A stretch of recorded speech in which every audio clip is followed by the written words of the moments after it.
We're live. What's up, world? We are live. We have the amazing Mel Post here. I'm Andy Abramson, and we do this tonight, or tonight, later, is our 49th month in a row doing an extravaganza sort of thing with improv team stand-up comedians from around the globe. So, yeah, and today it's not going to be any different. We're doing it from 3 o'clock start, which is what we just did, and to 11 p.m. Eastern time. So I will let people know because I will forget, which I do a lot, but there is an 11 p.m. improv jam. If you want to participate, you could definitely join on it. You can just follow here. If you message me on the Facebook would be best. And the goal is you would come on the Zoom site that we're on. It won't be on Facebook. It will be on YouTube though, and it might be on Instagram. I don't know if it's going to follow what's what. But so the jam though would be definitely on YouTube, and it's a lot of fun. So it was requesting. We used to do it and we got rid of it, but it was requested back, so we're doing it, and we'll see how that goes. So that's 11 p.m. Eastern time tonight. If you want to get on, just private message me, and I'll send you the Zoom link. And it's just good to get on by like 10:55 p.m. Eastern time with the audio video down. As our last act, Sandy Brooker will be on performing, doing an amazing job, what she does. But what's up, Mel? Oh, a lot. Been busy. It's been a long week, but I'm glad to be here. Well, great to have you here. But is it a good busy? Is it a bad busy? Is it all the above? It's been good. I've been working a lot this week, and I'm still kind of getting used to like the daily 9 to 5 schedule because I'm a night owl. It does not come natural. Like every morning I wake up and I'm like, ah. And then late at night, I still get that energy boost no matter how tired I am. So I think this is just my life now. Okay. Do you listen to music as you get up? Do you turn on the 9 to 5 to get you pumped up? The Yeah. I've been listening to like a lot of 80s music while I work and like channeling that sort of working girl vibe, that Melanie Griffith movie, kind of trying to channel that. Like, yeah, I'm going to work. I'm being a productive member of society, trying to hype myself up about it. But once the evening rolls around, then I start feeling good. Once the afternoon, evening rolls around, just got to get through that morning lull. But that's my life. Very cool. What about you? Do you like to listen to music while you're working on stuff? I used to, like, not that I don't like music, but because I don't drive anymore and being at home, I like to prefer to have a TV on the background, listening to the TV comedies, what's what. So I don't really listen to a lot of music. Even though I don't dislike music, love music, but you don't use it. Like, again, you don't miss it when you're listening to the TV or watching the TV or even YouTube channels. I know a lot of the generation gaps. I don't have TV. How do you have TV? And I'm like, how do you not have TV? They're like, no, I have Netflix. I have YouTube. That's freaking TV. No matter what you change it, it's freaking TV. But yeah, I can't disagree with that. I mean, something doesn't cease to become a TV show once it gets on Netflix. Like that wouldn't make any sense, but not sure how that works. But yeah, I can't have TV on while I'm working. I wish I could, but it distracts me and I'll just get into it and be like, oh shit. So I can't do that. Like anytime I'm working on something, especially if it involves writing, I cannot have any words going on in the background because my wires will just get crossed and I'll like start typing what I'm hearing instead of what I'm supposed to be typing. It's like, oh boy, can't do this. Like even songs with lyrics sometimes. I got to listen to instrumental stuff while I'm working. see, I mean, that I can understand. I would say, like, I'm not going to watch shows that I already watched before if I'm doing stuff. Like if I'm on a computer dwindling or doing what's what, the TV, it's going to be stuff that I've watched before. So whether it's a movie, whether it's a TV show or what's what, it's stuff that I've seen before. But if it's something I haven't seen and I know it's my stuff that I like, I pretty much give it my full attention. I don't mess with anything. I like to watch and listen to the movies, the TV shows, or what's what, because a lot of times people don't realize how much you miss. Even when you pay attention, you miss stuff that the second time around, third time around, you pick up on and you're like, wow, this is like, but that's just about just everybody does that. And the sad thing is, though, the majority of the people on the planet don't listen anyway, but I do listen and it just still goes over the head. But to me, yeah, so it's way more enjoyable to give it your dedication, watch it, enjoy it, because you never, even if you think, oh no, this was great, And if you only give it 70% of attention, you only caption 70% of it. You gotta give it it's shot. It's hysterical. People pay to go to events. Yet most of those events they're talking and chit-chatting away and not paying attention to what the hell is going on. It's like, but yes, people that talk in the movie theater should have popcorn thrown at them. I will die on that hill. Throw the whole bucket of popcorn at them. Shut up. see, I was one that used to talk in the theaters. We used to do that, but again, we weren't. Not during the movie, right? You weren't one of Yeah, those we people, right? Yeah, we weren't obnoxious. We weren't yelling it out just like some clowns are. Yeah, no, we were. It was just to ourselves, and it wasn't very vocal or what's what. Just a little jokes here and there, but yeah. I've been in theaters with people who are like gabbing the whole time. It's like, why did you come here? What are you doing here? Are you just here to make sure that nobody else enjoyed this movie? What are you doing? It is funny. They say, you know, movie theaters like the number one word that you hear is stuff. And yet you don't know where it's coming from, but you're hearing the shushes, and then you're just yelling back at them, no, you shush and you shush. It's like, what the fuck? But that could be a funny scene, actually. That almost sounds like a Curb Your Enthusiasm type of scene. I almost feel like that there was an episode about a movie theater. Maybe I'm hallucinating it. There was a Seinfeld that he mentioned that, which is based on Curb Your Enthusiasm, but he actually did that in one of his stand-ups in the beginning of the Seinfeld, talking about people are shushing, and you're like, everybody shushing, but yeah. So what do you like to watch at night, like before bed? Because I've been getting into the Dick Van Dyke Show lately before bed. Well, yeah, I mean, it's a great show. I've seen that a trillion one times, and I've probably seen it maybe 100 times each, and that wasn't purposely done. And that's just because in my living room, I do have multiple channels, what's what, and so do I in my bedroom, but it's all free channels. So they do have the Dick Van Dyke station on it. So a lot of times that's what I'm playing. So even though I do always thought Dick Van Dyke was a great show, but I haven't seen it in many moons. And I mean, it was obviously before I was born, but it was just a great show. And he, again, was an outstanding comedian. And again, he's still around. He's, I believe, 99 years old now or 98. Now I blanked out, but he's, yeah, so he's actually done a great job, Dick Van Dyke. And to me, I always like to put the three men and the three women in the same caliber type of style of what's brought great physical comedy, because I love slapstick. I'm a big slapstick fan, and I know it's died out. It's coming back a little bit slowly, but I love slapstick. And you basically, with the men that kind of got that going, still going, you know, that was Dick Van Dyke, I think was I mean, you know, you could always give it to Charlie Chaplin, because obviously what they did, but I think solo that you just really witnessed that I loved was Dick Van Dyke. I think he's the number one that started it. John Ritter, God rest his soul, I think he did an amazing job continuing with it. And I think Jim Carrey has been a sensational third wheel. I'm just knowing how great and spectacular that does. Where the women, I always say, was Lucille Ball, Lucy Ricardo. But I mean, she was just an amazing slapstick comedy person herself. She did a great job. And even though I love Mary Tyler Moore, I don't put her in that level, but I put her close because I love Mary Tyler Moore. She's funny, show. But I give the second lady to follow up was Carol Burnett. And I did see her at the Beacon Theater, and she was insanely hysterical, and she was sensational. And she's still around, and she does a great job for her comedy skits here and there.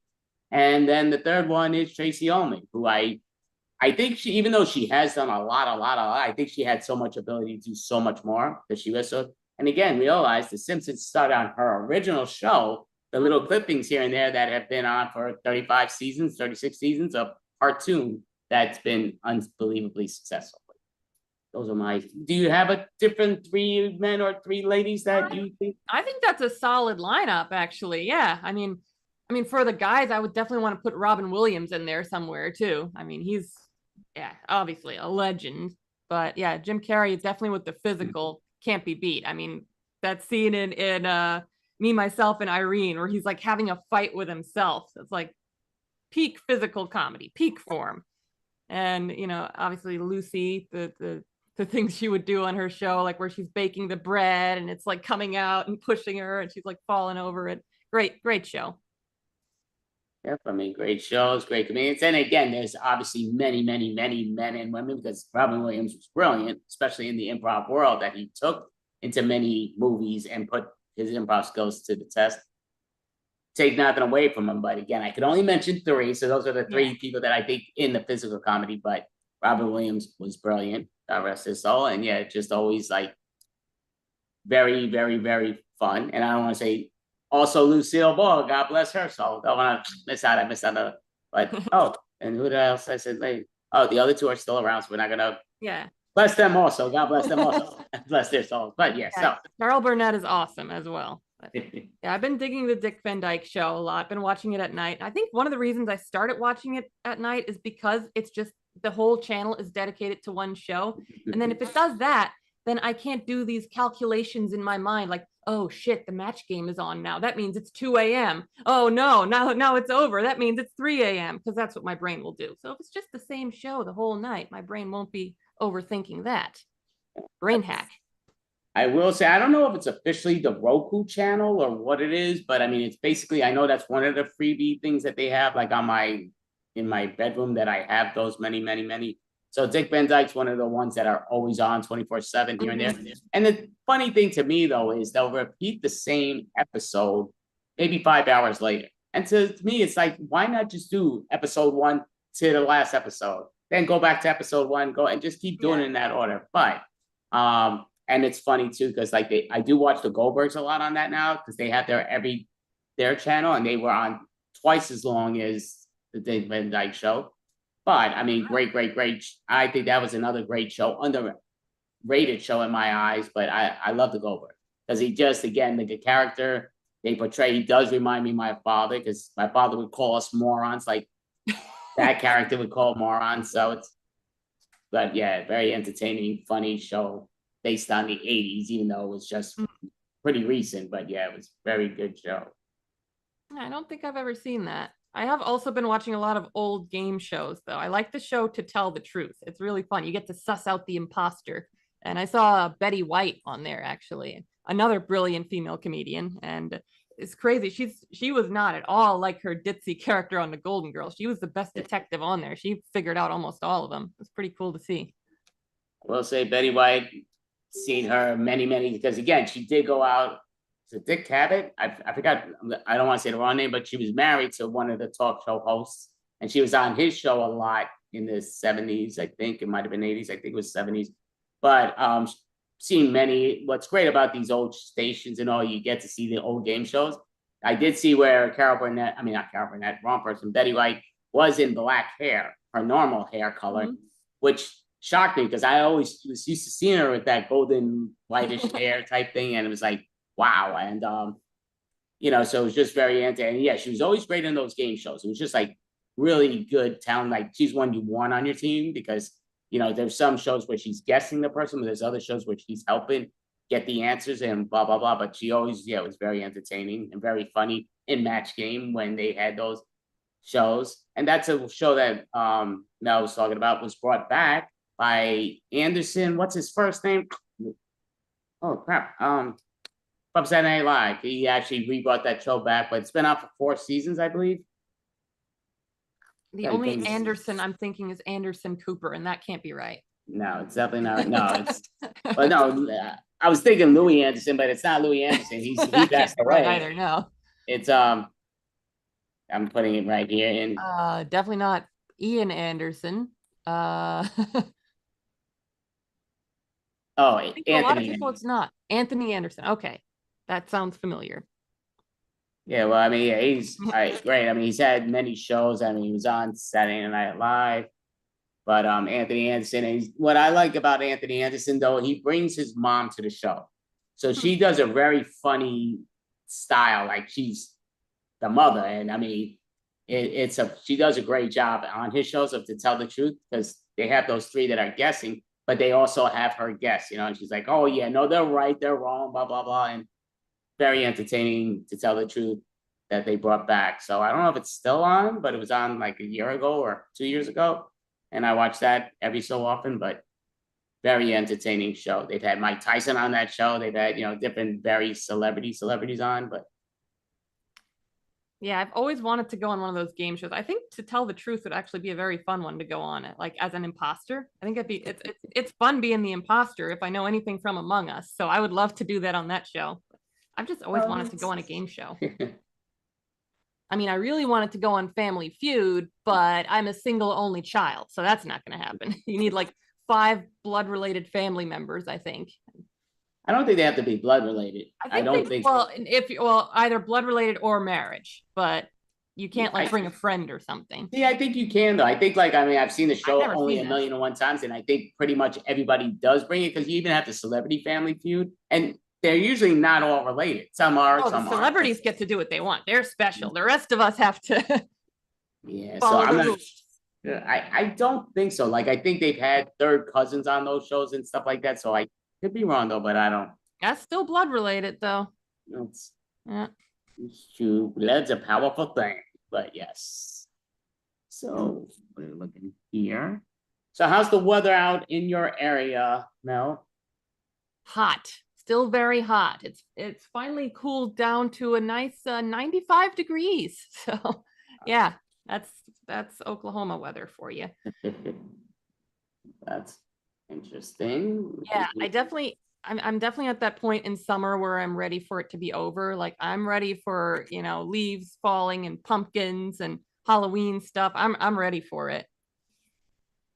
You know what that means. Give it 2 more extravaganzas and she'll be telling you about, freaking falls here. I want the summer. Why summer gone so quickly? And Nah, I never complain about fall. I complain about summer because it's too hot, winter because it's too cold, and spring because of allergies. Fall is cool. okay, so 25% of the time it's cool, but otherwise Yeah, the other 75%. exactly. It should just be fall all the time. What about you? What's your favorite time of year?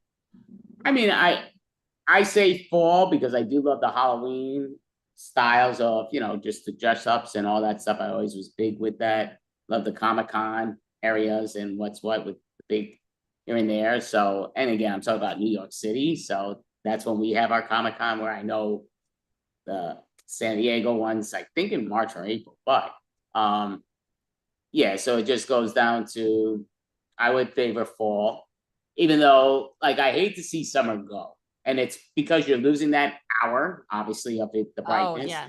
And it's just what it is. But I do prefer obviously the spring and fall weather compared to summer and winter.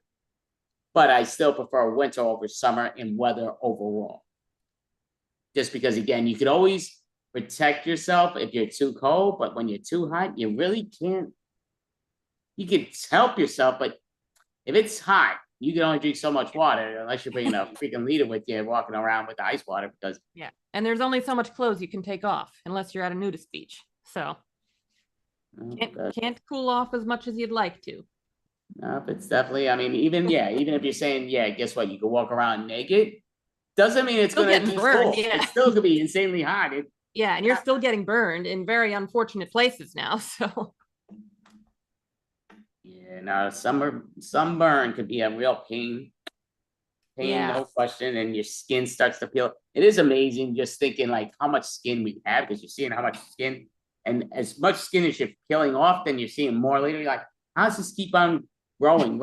It's like, yeah, we're regenerating like Deadpool. see, that would be cool. But yes, That would be awesome. that definitely be cool.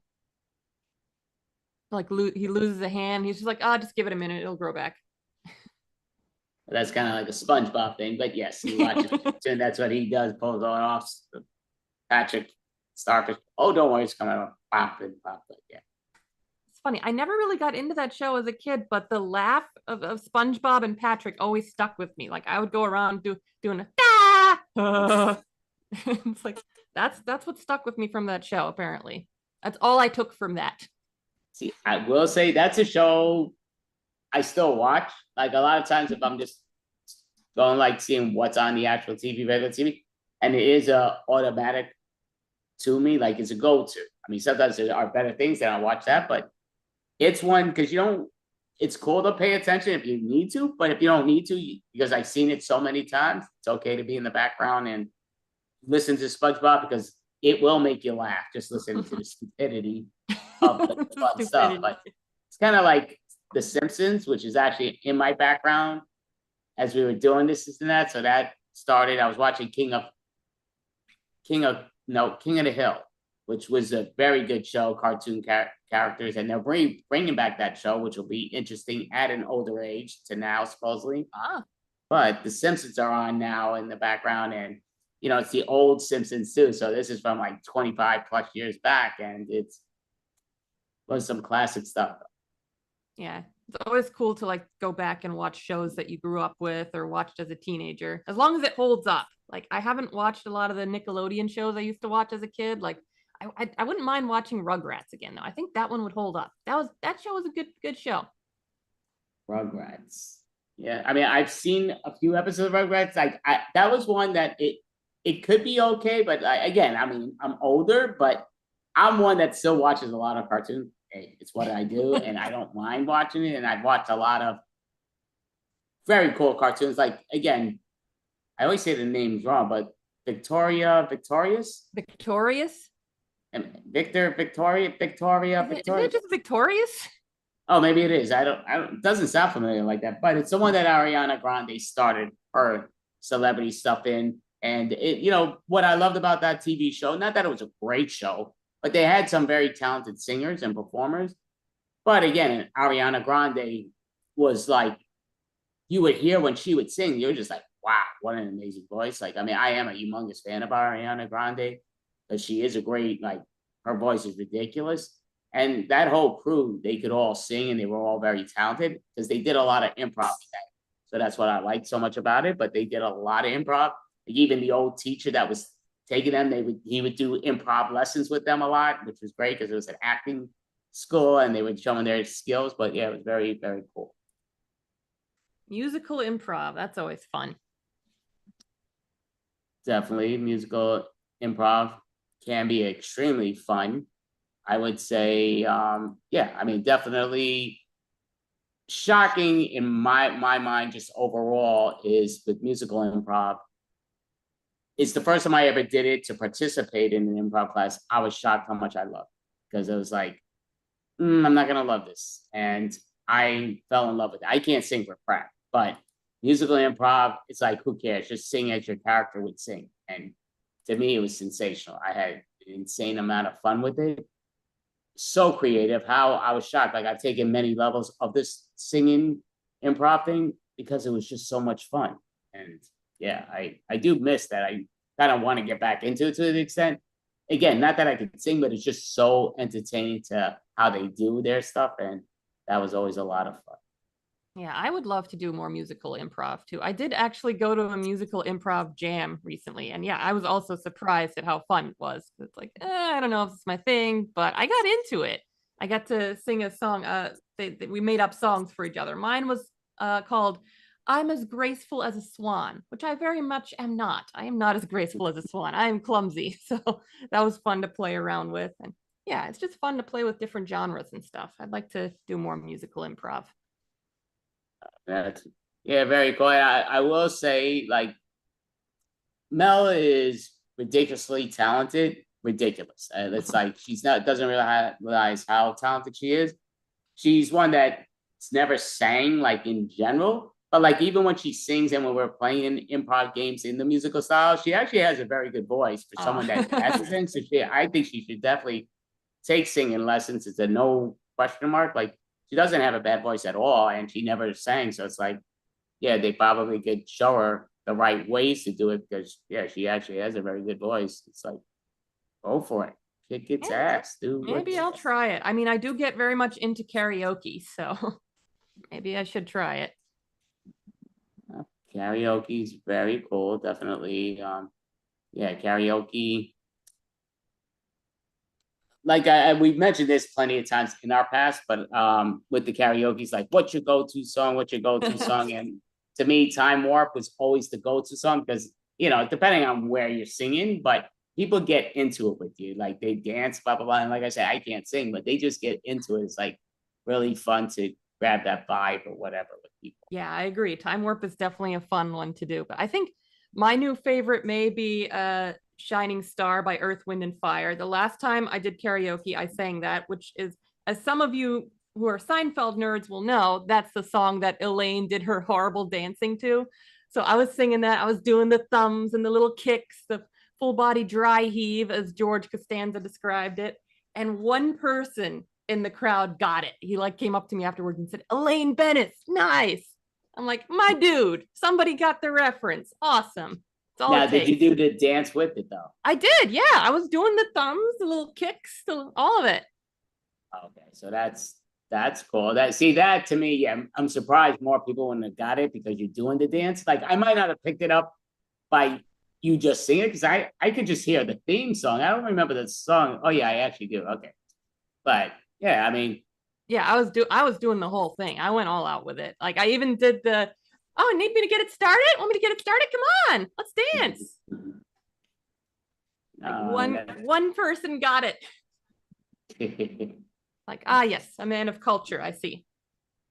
Oh, well, that's very cool. I mean, again, you're saying Seinfeld, obviously it is an older bracket, but it is a legendary show, Oh, it's a so many people classic. would still know it. But yeah, it's Yeah, I mean, my parents introduced me to it, as all good parents do.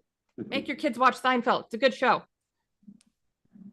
I will tell you, Louise Dreyfus, that's who Julia plays Elaine and that does the dance. But she really is, I think she's a great, like, pretty much in just about any part she plays, because she's played in many TV shows, cartoons, movies, all this. And she really is excellent in her characters that she delivers. Yes, I loved her in Christmas Vacation. She played that snooty neighbor so well. Why is the carpet all wet, Todd? Loved it. Yeah, I don't think I've ever seen her in anything I didn't like. I mean, she's great in Curb Your Enthusiasm too, as herself.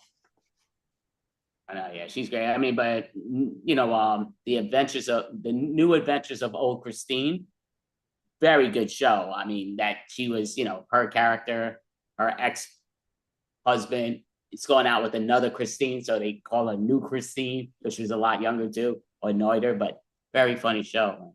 Mm-hmm. I watch that show a lot late at night, like at 3, 4 in the morning, because I work overnight, so we come home to watch it, and that's usually on. So I'm like, yep, just watch it, easy watch, and very funny show. Yeah. Yeah, she's great. I mean, I think she was pretty much always my favorite in this show. I know George is yours, but I recently talked to an Uber driver. Actually, we ended up talking about Seinfeld, and his favorite character was Jerry. I don't think I've ever met someone before whose favorite character from the show was Jerry. So I was like, wow, I found a unicorn here. I mean, again, it's the show is named after him, so he had, obviously his thing. But I mean, to me, and again, I much prefer Louis Dreyfus just overall. But I would say pretty much greatest sitcom character of all time to me, you have to give it to Jason Alexander being George Costanza. Such a brilliant character. He took that to such another. Again, he's playing Larry David's part in Seinfeld. And even Larry David, as great as he is, could not have done what Jason Alexander did as George Costanza. So he was a better Larry David than Larry David. Yeah, you got to give him that. I'll tell you what, I mean, that's a tough act to follow up on, but even I believe Larry David agreed that he couldn't have done what George Costanza did because that was just ludicrous, but he did an amazing job at it. Yes. Yeah, great cast of characters overall. Even Kramer with his like wacky entrance. Yeah, good old Kramer. Yeah, I mean, to me, people, used to be like, "Oh, you don't use the best cast." I don't, because again, it is a great cast overall with the whole thing, but to me, you have some legendary acts. I mean, again, you have Seinfeld, you have Kramer, you have George Costanza, and Louise Dreyfus, who was brilliant. I mean, again, it was a great cast and excellent show, but yep, they had it where they put it. I believe my cat wants to be part of the show. She's sitting next to me, pawing at me. Well, she's always welcome, so there's no question on that. You can show off your beauty. Here she is. There? You happy now? Got to steal my spotlight, don't you? Oh, I'm actually looking here. Yeah, 'cause our first act is supposed to be coming up. I gotta reach out to him. I just didn't realize. People make me wonder. Let's message this guy now.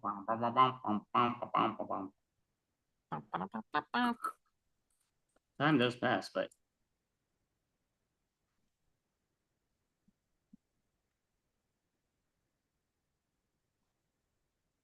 I know sometimes it's a connection thing.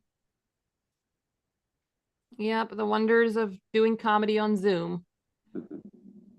There's a lot of pluses, a lot of negatives. It's just the connection world does that, but That's one thing you don't have to worry about in person. Like you're doing your set and then all of a sudden, is my sound on? Can you hear me? Hello? well, sometimes I've heard plenty of stand-up and improv people with the mics and like, is this on? And sometimes that's the go-to, but yeah. More improvisers don't need it where the comedians usually do, but At least you're not going to be like, having your connection getting booted off the server and disappearing off the stage. That would be interesting. okay, got a response back. So okay, he says he's in the middle of joining, so it's just his connection.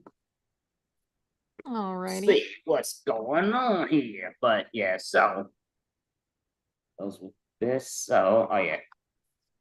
Oh no, I did write this down. I'm like, look, oh wow, because I wrote down the schedule because I had all the names written down, but I didn't have it in order. So now I did write it, but I put the right one here. You and your papers, the infamous papers. Tons of papers.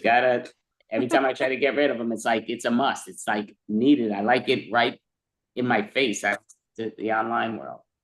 Well, I'm definitely not one to judge because if you could see my the state of my room right now, yeah, there's a reason I always have a Zoom background up. I mean, I will say, I mean, I'm pretty neat overall. It's like when people come to my house, they're like shocked. They're like, wow, this place is actually there. Not that they're so like, wow, such an extravaganza place, but it's a small place. But they're like, you're very neat. Like I throw everything away. I do this and that. They're like, but when you're in your shows, you always look like what's going on. Because in my shows, I grab everything and put it right by my computer, and I got all these papers like an idiot. And every time I say I'm not going to do it, I started to. That was the same thing. Then I still continued to do it because I keep start pulling out papers and what's what. But so this with that. So, all right. So we're gonna officially get our first person, and I'm gonna do my first podcast. There's 3 of them today, which wasn't the plan, but well, it was the plan, but me not realizing that I did it that way, which is fine. So, I mean, with this, and like I do want to let people know, just because I'm gonna keep forgetting about it, but there is an improv jam at the end. So you should come on if you're up. It's 11 p.m. Eastern time. It'll be on YouTube. So if you want to come join and participate, you see the links behind me. If you go to Facebook and just private message me, or even just put it in the site, somebody will message you back, Mel, or what's what. But I mean, yeah, so with that. But so we're going to introduce Cap Tilde, and I will do my little podcast style with them. So come on up, Cap. What? Should I give you a hard time for like mispronouncing my name? Did I mispronounce your name, or are you mispronouncing your name your whole life? Maybe you just pronounced your name That's wrong. right. I forgot you're an American. You're doing it the right way. So now, curious, just because you opened up that door, and again, I don't try to brutalize it. And everybody on the planet that knows me knows I'm horrendous with names. Even if your name's Nelson, I forget your name's Nelson. If your name's Joe, I'm going to call you Larry. It's just what I do, not purposely. That's why you always refer to Mel as Elizabeth II. But is Cap a good name to call you, or a Cap you don't prefer? No, Cap is fine. Like I'm closer to Captain America that way. Okay. Sounds great. So Cap has been on our extravaganza many, many times, and he does a lot of performances online, like crazy with Extreme Improv and his own YouTube channel and stuff like that. And he follows, and obviously, apparently, he must be a Bugs Bunny fan, Looney Tunes fan at least, because of his old background. But Maybe it's just a Porky Pig fan. I don't know, but it's going. But how are you doing overall, Cap?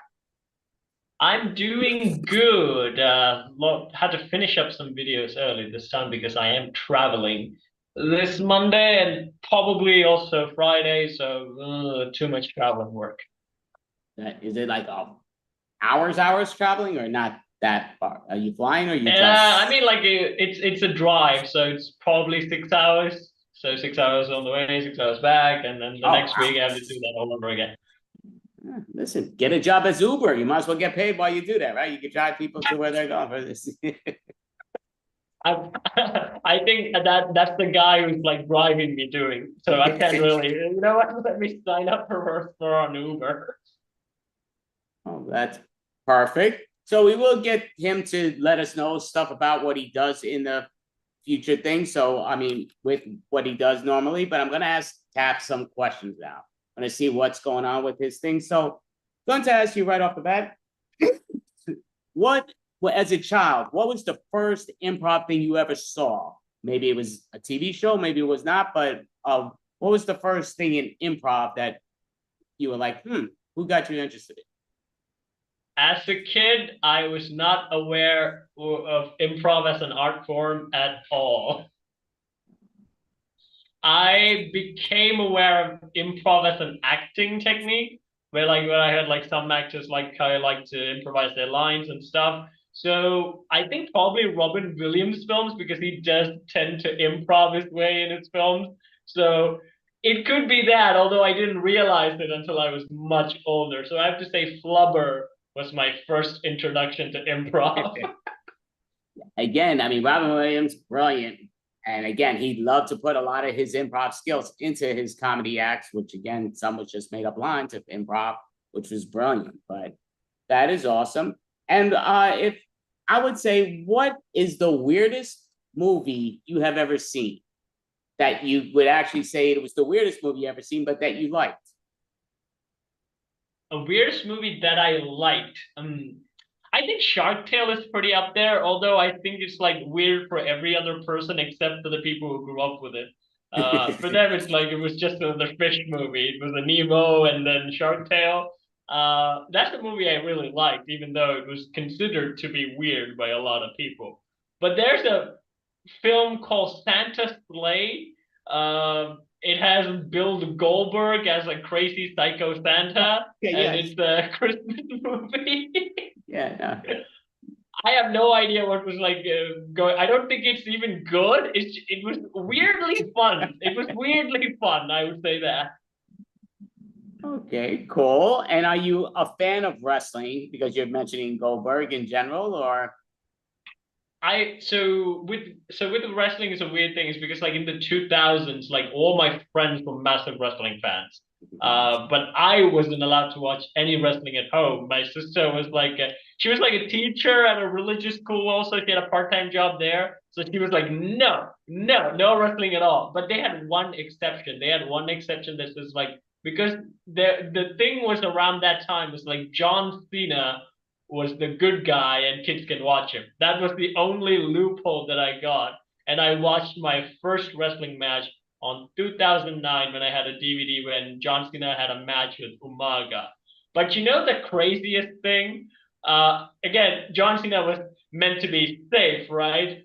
This was my first wrestling match I'm watching. I'm 10 years old, no, not even 10, 9 years old. I'm watching that. And it's playing. And John Cena wraps the rope around Umaga and chokes him. And again, I had no idea how wrestling works, and I don't even understand English at that time. So in my eyes, John Cena just choked a man to death. And I was like, that's safe? But the funniest thing that happened was like, you know, like backyard wrestling, we did that in school a lot. And because I didn't really know any wrestling, I only knew John Cena, but like someone else took John Cena as to play as, so I can't take John Cena. And the only guy I knew the next was like, okay, I'm Rey Mysterio. But my friends were like, no, the other guy took Rey Mysterio. You shall be the Undertaker. Again, no clue who the Undertaker was. So I was like, no, I want Rey Mysterio. But they forced me to be the Undertaker. But then years later, when my sister left home, I was able to get wrestling DVDs because I was also kind of growing up, and my mom didn't like pose so much trouble to it. So I got my wrestling DVD first with the Undertaker collection. I was like, wow, my friends did me a big favor. They made me the Undertaker, and I wanted to be Rey Mysterio. So that was my real introduction to wrestling, and I was the fan right up until about I think right up until about the Undertaker lost his streak. Then afterwards, like I didn't care much.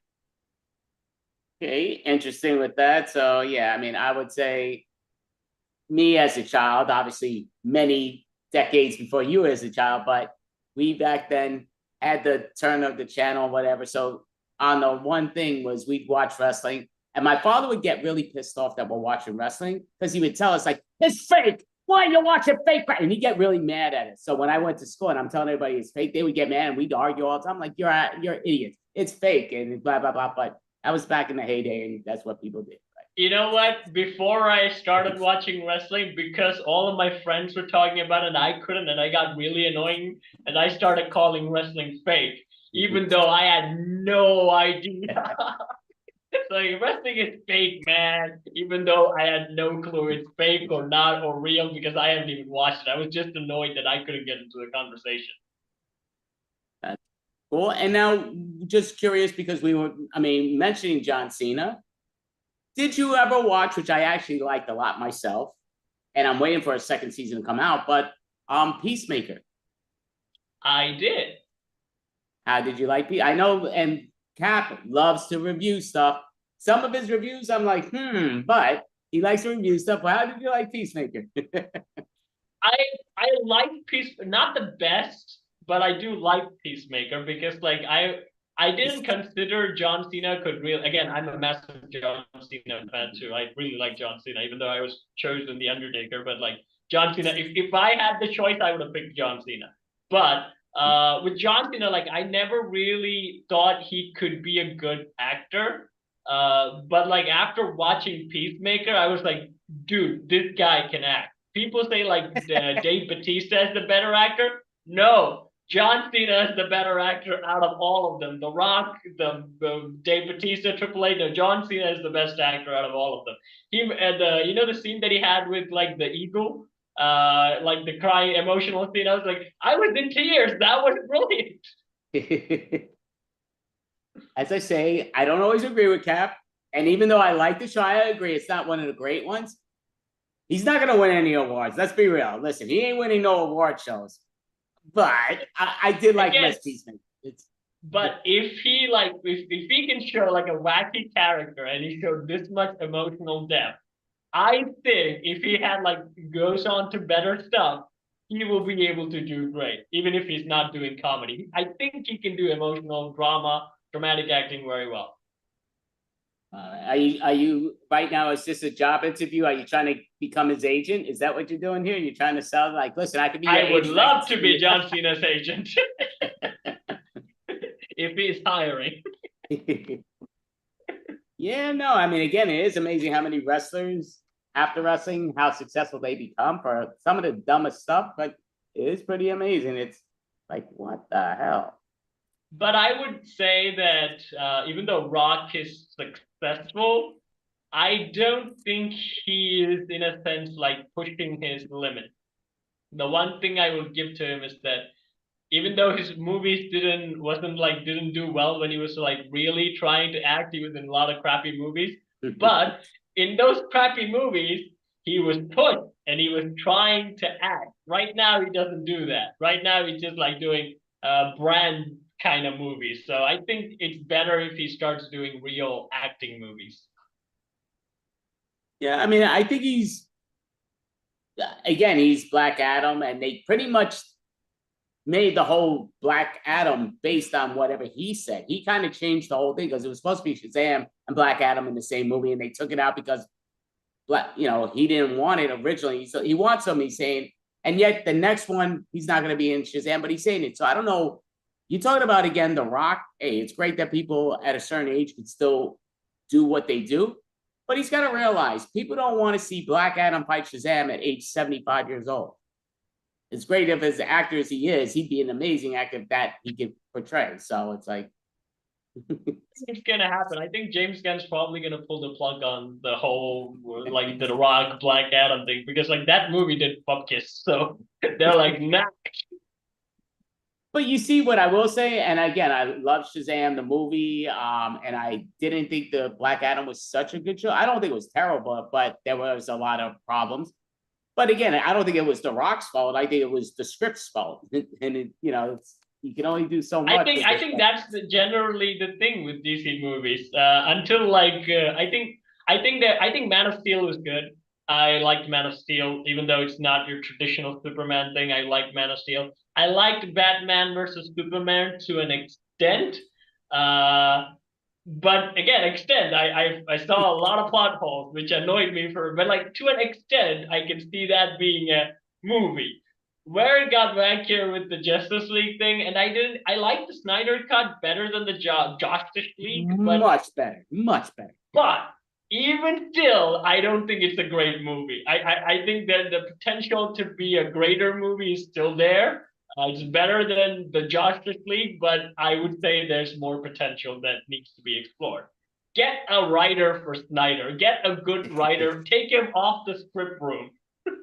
I do think he did a great job with Justice. Not that the movie was great, but the first one was pretty crappy. But I had to rewatch his cut, which I thought he did a great job because taking a crappy movie and making it very good is very hard. And he did it very successful in my eyes.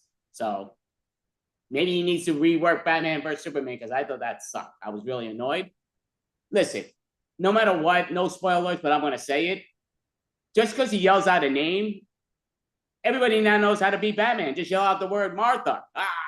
Come on, what the freak? I mean, let's be real. Joker could yell out Martha. The Riddler could yell out Martha. Penguin could yell out Martha, and he's gonna go berserk. Come on, let's be real. This is ridiculous. But I have to say, Andy, with the one that really annoyed me was not Martha. You know the part where Lex Luthor asked Superman to go and kill Batman, and Superman was like, "Okay, I'll do it." Why? You have super speed. You can just fly around the city and find Martha on your own. Why do you need to follow this tweet? There was a lot of wrongness that, again, sometimes they just try to search for too much. And so it just destroys whole thing. So I didn't care for the Batman, Superman, and many movies you could say that just didn't go here and there. Did you see the last Deadpool? Or I'm sure you have, but I did. Did you like the last Deadpool? Oh, I've been waiting a long time to say this, and I loved it. My favorite thing, because I think that we attend a show called Geek Battle on Extreme Improv. They did give me that like Channing Tatum is like playing some character. I'm not gonna give you spoilers, and I thought it wasn't gonna be good. But when I saw the movie, I was like, the Tatum hype was real. Okay, that was the best part of the movie. All the jokes that they made with that character is amazing. I mean, I love Deadpool in general. I will say the last Deadpool, I do think it's in the top 3 Deadpool movies of all time, which means it was number 3 in my eyes. I don't think it was by anywhere close to that. Was me. And I loved, the first one I thought was the best. The second one was very good, but the best ending credits of any movie in existence. And then the third one wasn't terrible, wasn't as good as many people said, which really annoyed the crap out of me. I think, again, a lot of times you hear in the build-up, so then you're like, oh, got it. And it just goes over your head because it's like, okay, because I was told, oh, there's no so, and I saw it the next day after it came out because it comes out Friday, but they have the preview on Wednesday and Thursday. So I watched the one on Thursday, but on Wednesday, people that saw it were telling me, oh, it's great, blah, blah, blah, blah. The best movie, somebody was telling me number 2 in all superhero movies. So I'm just like, oh, this is going to be great. No slow scenes, no that. I'm like, He was saying how fast the movie went. I'm like, this is the movie that refuses to end. What the hell? It was good, but it was definitely, I'm gonna use that line. Like, this is the movie that refuses to end. I would say, I agree with you. I don't think it's the second greatest superhero movie of all time. No, what are you talking about? Dark Knight, Batman Begins. Did you not see them?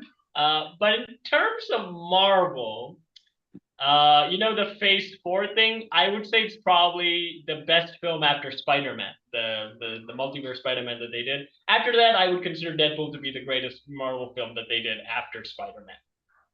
You talk about the original Deadpool, not the third one, right? No, the Deadpool 3. Deadpool original was like, again, that happened, Andy. That happened when Marvel was good. Marvel was like killing it at that time. They did Deadpool 1, they were killing it. And then they did Infinity War, they killed it. They did Endgame, they killed it. And then it starts to, the Deadpool 2 was pretty good too, but then Deadpool 3 is the one that, I used to remember this being this good. That kind of a movie.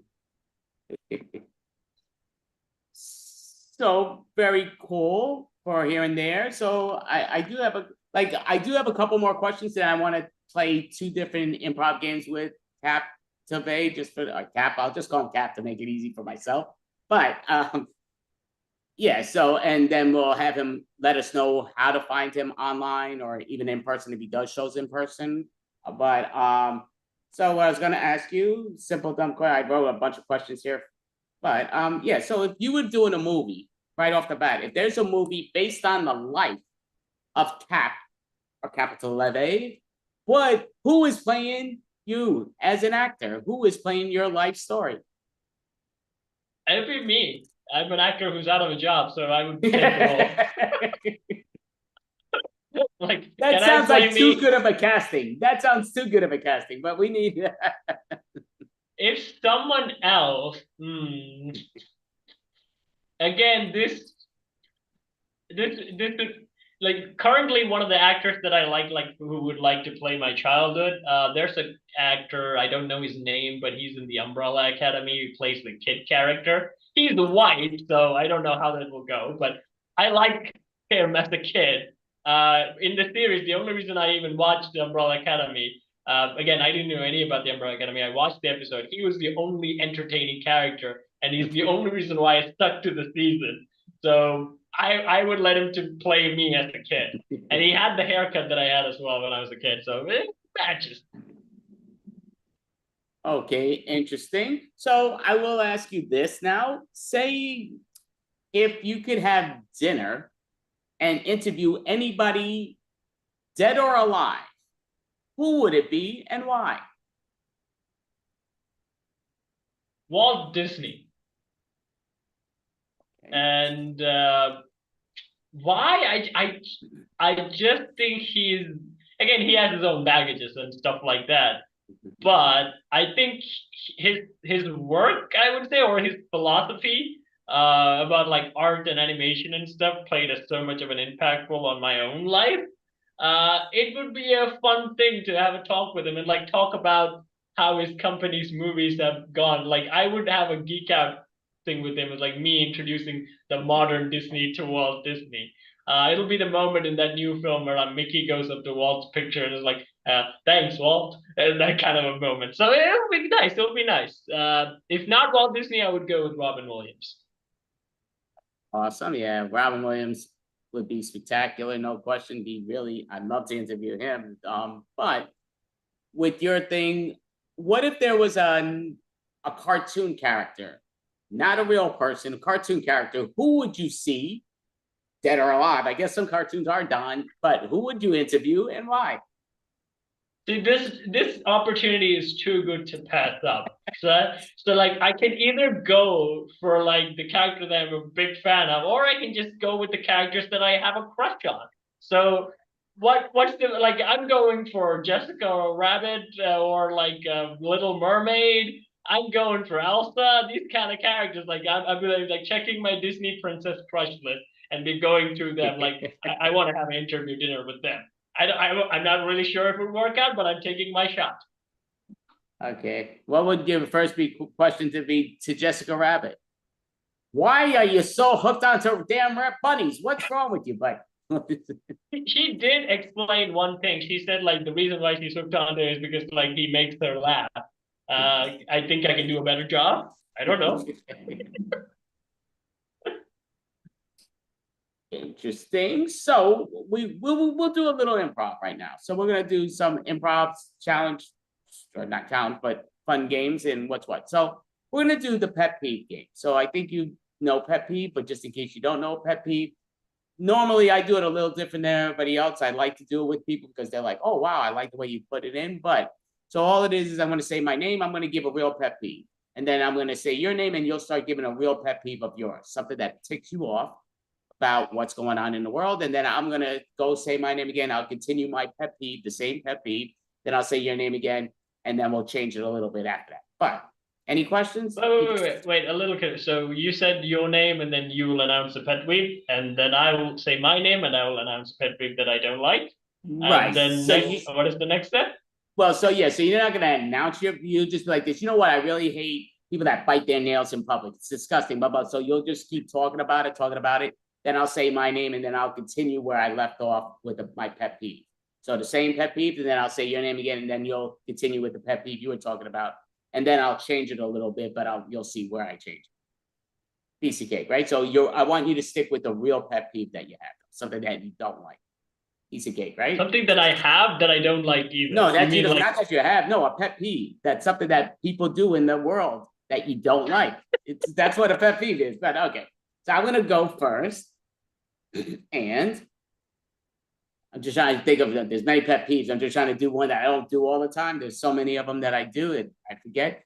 So you know what? I would say, to me, a big pet peeve that just to me is annoying is when you go to the restroom. I've said this plenty of times, but to me, it is the number one pet peeve. And people don't wash their damn hands. It's like, clowns, what the hell? You know, you're washing your hands. And again, I don't care what the hell you're doing. The people you see in there come in, you go to the bathroom afterwards, you do what you do, you're washing your hands. Then other people come and they're walking out, and it's like one after the other just leaving the restrooms, and they don't wash their damn hands. It's like, what the fuck? So I call people out on it at times. You know, a lot of times I called out my friends and what's what, like, hey, and we walk around the mall, whatever, and I'm saying, look, this clown didn't wash his hands, blah, blah, blah. It's what I would do. And it's just because it really, and they're like, why do you do that? Because you're a pig. That's what I'm doing. It's like, then I love the one guy's like, oh, well, you know, I don't touch anything. And I'm like, what the fudge? You know, it's like ridiculous. Go with your pet peeve, Cap.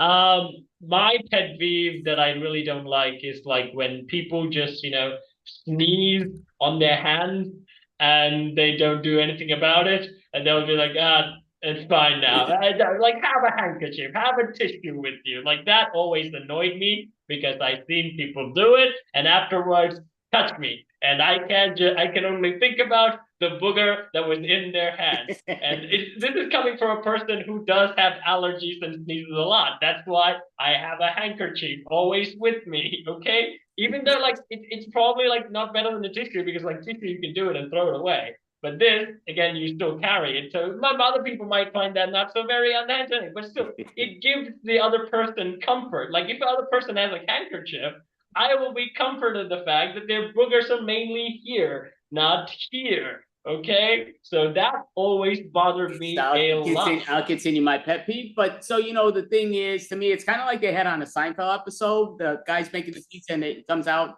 the toilet, and Seinfeld's washing his hand, and he comes over to, hey, Jerry, don't worry, I'm gonna make you the best pizza in the world. And he walks out, and you see Jerry's face is looking. So his girlfriend, who brought him to the place, they bring it out, and she's like, "This, oh, here, have some pizza, Jerry." He's like, and he just refused it, which was hysterical. But that is so true. Like, to me, the only difference is if that happened in real life, I'm freaking saying it. I'm calling it. What the hell? Wash your damn hands. What the frick? I ain't eating that crap. I don't know where your hands have been, but I do know where they've been, and I don't know. It's my ass. I would announce it to what's going on here and there. What's up, Hill? But yeah, going on here and there. So it comes down to what's up. These ladies, you all look lovely, but we'll call you in a few moments. Bye. So, yeah, it just basically forgot what my pet peeve was. Yeah, so basically, yeah, washing the hands. And to me, it's simple. Just wash your damn hands. We're not asking you to, are you the wicked witch? People like really get worried about, oh no, well, I'm going to melt. Hey, dumbass, wash your hands. You just did what you did. Don't care what you did. Wash your hands. You turn the knob. Wash your damn hands. You went down there. I don't need to touch it. Wash your damn hands. Continue, Cap. The thing is, like, it's like that Seinfeld expression I also have, like, whenever a person who does achoo and they just touch me with it, I go like, yeah. Although unlike you, I'm a bit too nice, so like I can't really say your hand has boogers, don't touch me. I won't say it, but I will be extremely awkward with them. And they can tell that I am awkward, being awkward. But the thing's like they think I am weird. But I have to deal with that because like I can't really stand up and say, wash your damn hands, use the handkerchief, use the tissue, whatever, or just go wash it and then come and like touch me, give me a handshake and stuff like that. Or oh, let's have it as this: if you're going to sneeze and you don't have a tissue, use your t-shirt. That's what I done when I don't have my handkerchief. When I don't have a tissue, I just like pull the end of my thing and I don't know, let them watch first of all. Like I Right, would so go now I'm and gonna continue, but now I'm just gonna do the opposite of my pet peeve. I'm gonna praise my pet peeve. So oh, to me, why the hell should I wash my hands? At the end of the day, when I go home, I'm gonna take a freaking shower. We're all gonna take a shower when we go home. So why waste water and wash our hands? Come on, we got things to do. Go out, do what you gotta do in the bathroom. Hey, we're humans. Go out, do what you do, sneeze on your hand, freaking, wipe your ass. If you want to wipe your ass, hey, do it afterwards. At the end of the day, you're gonna go home and shower anyway, right? So why waste all the water for no damn good reasons? Enjoy yourself. Look, again, why worry about like, oh, he didn't wash his hands? Who gives a crap if he doesn't mad? You should get mad at people that do wash their hands. Why waste water, good water, for no freaking reason? You're gonna shower at the end of the day, that's when you go. So now you're gonna take your pet peeve and make it how you love it. Go for it, Cap. I like sneezing in my hand and not using a handkerchief or tissue. Because you know why? I'm doing a good thing for the world. I'm helping you all boost your immune systems, okay? Why are you all being such germaphobes? That is why we have so many diseases, so many antibacterial resistant drugs, all because you all just got too grossed out by everything. It's just a little booger, people. We're all human. We're all have it. Just ignore it. Move past it, okay? That bacteria is gonna go in you and it's gonna make you stronger, okay? And you think this like little things is gonna help you? Yes, you go and like change the new one the next day, but the whole day you're using one thing and all the germs are still on it. Okay, you have to put it back in your pocket. You still have those germs. And a tissue? Why are you killing trees? No, no. Great job. Give yourself a hand. So just out of curiosity, how did you like doing pet peeve? Have you ever done it before in Virginia? I have not done it before, and I do think this is a weird thing, like justifying your own problems. No, I do it opposite. Like usually the pet peeves like a known improv warm-up game that people do, and they just talk about their real pet peeves. So because they say there's truth in comedy, that's why they do it.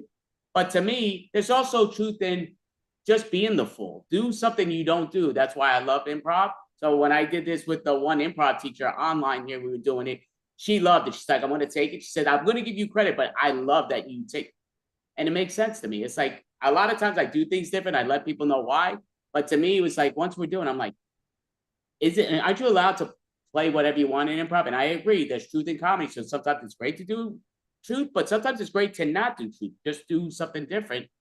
And again, that's why I love it. And I think it's a great tool. And you did a great job with that, Cap. But, we're near the end. But just for the record, let us all know how to follow you and where to follow you, whether it's in person or online, and it's not too creepy. But go for it. If you're going to follow me in person, you're going to have to buy a flight ticket. Other than that, you can find me on SWAT Deeds, where I sing, I dance, I throw myself in a bucket, and I work with puppets. Oh wait, I mirrored my video, so you can only read this in crypto. That was fun. And recently there's a video about Batman and how the Gotham's legal system is kind of dumb. So go check that video out, and there'll be a new video of like who handled high school better, Spider-Man or Batman. It's fun, cartoonish things like that. So you'll have fun. You can find me there, and you can also find me on Extreme, where I do numerous shows and stand up on Andy Amberson's improv thing, right? Yeah. Yeah, I definitely say thank you so much, Cap. I mean, you did an amazing job. Follow his links and his YouTube and channels because, yeah, he's very creative, very funny. And Extreme will be on after the next one. So we have Punkintown about to come up, but Extreme Improv's coming on today at 4:30 p.m. Eastern time. So Cap, you know the deal. You can come jump back in, and it would be great to have you. But Cap, definitely follow his link. Thank you so much. You're awesome. Thank you. Thank you all. Thank you all for patiently waiting in the waiting room as well. And Mel, do you have a question you want? Oh, did he disappear? Okay, Cap is quick. But He's back. yeah. Mel, do you want to ask Cap for a quest before we? If you could be any superhero, who would it be? Is it Captain America? No, he's terrible. He has the zero powers. Oh no, but your name is Cap. Yeah, it's the closest We thing just that I can decided. go for a superhero. But if I'm having the pick of the lot, I'll be like either Shazam or like some magical characters where I can basically do whatever I want. I can be the genie if you can allow me to be. It's not Yeah, a I'll tell you superhero, though, but you get to do whatever. He said Shazam, and originally Shazam was Captain Marvel because Marvel and DC both had Captain Marvel, and they took his title away. There was a big lawsuit, but Shazam originally was Captain Marvel. So that fits. There you go, Captain Marvel. That's your new name now. I need an M in my name, although I was meant to be Michael as well. So okay, kind of works. Thank you. So much, Cap. That's Thank so you. close. Great job. Follow his link, definitely. So, Mel, would you like to introduce the next improv team? Sure. Up next, we have Puget Sound. Puget Sound.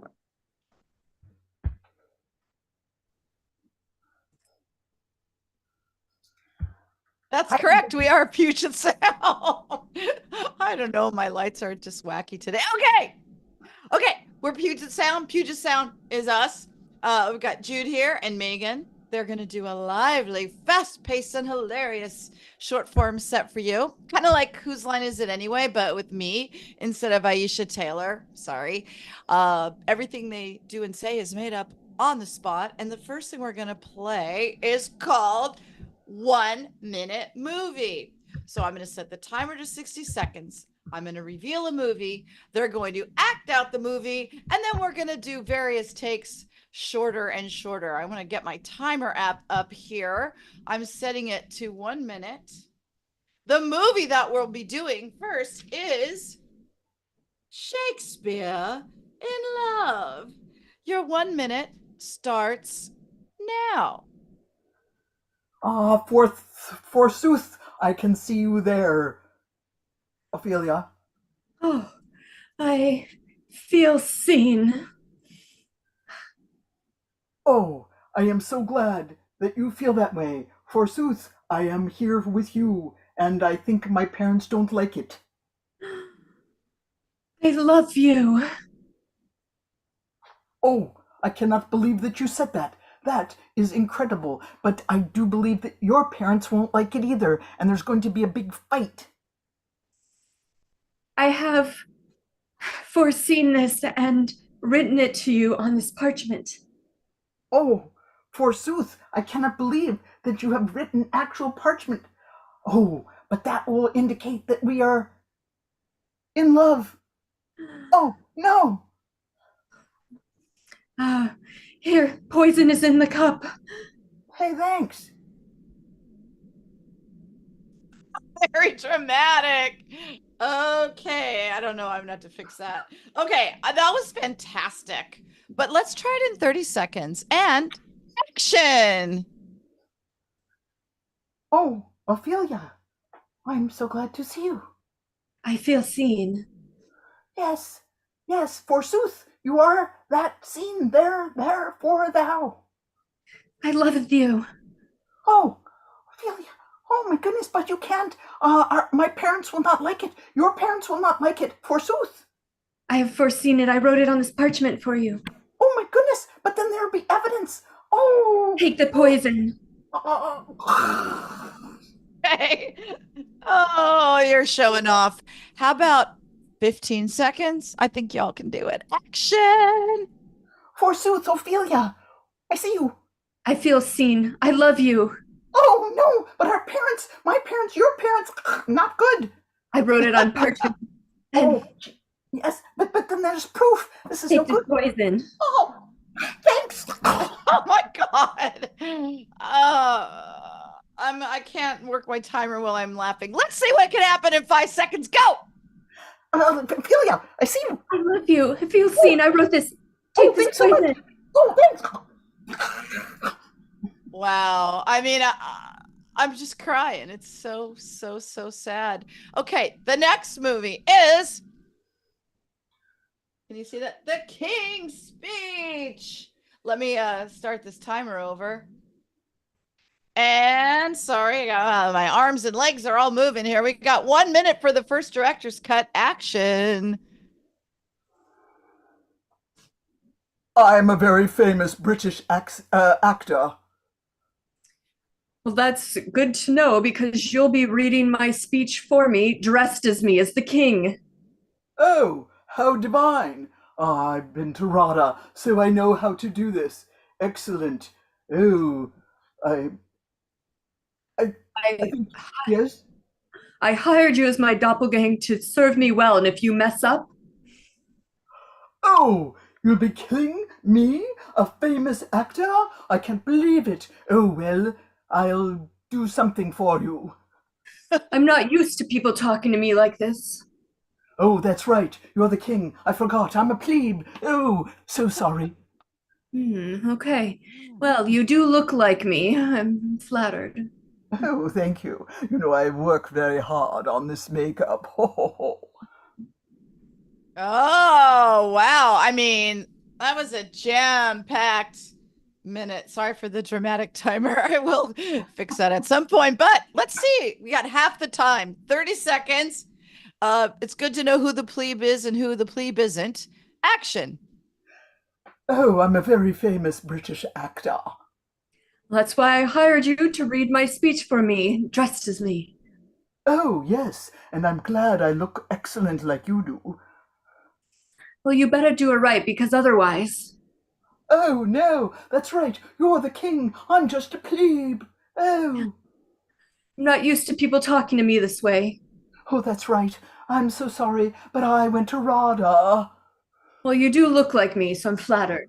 Oh, thank you. There we go. That was 30 seconds of wonderfulness. 15 seconds and action. Oh, I went to RADA, Royal Academy of Dramatic Arts. Well, I hired you to look like me, Oh, and I'm glad I do. We're so cute.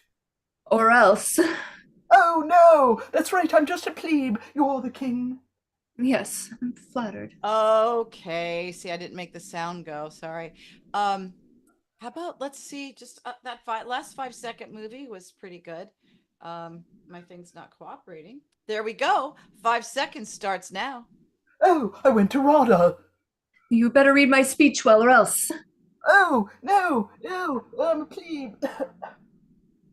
Amazing. I'm sure if we were in a live theater, people would be clapping and throwing tomatoes. It would be awesome. Just awesome. Okay, the next game is called A to Z or Alphabet.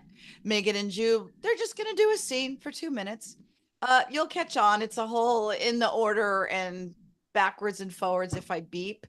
I randomly generated a letter because there's a thing that does that. And that letter was L. And your suggestion is perfume. Your 2 minutes starts now.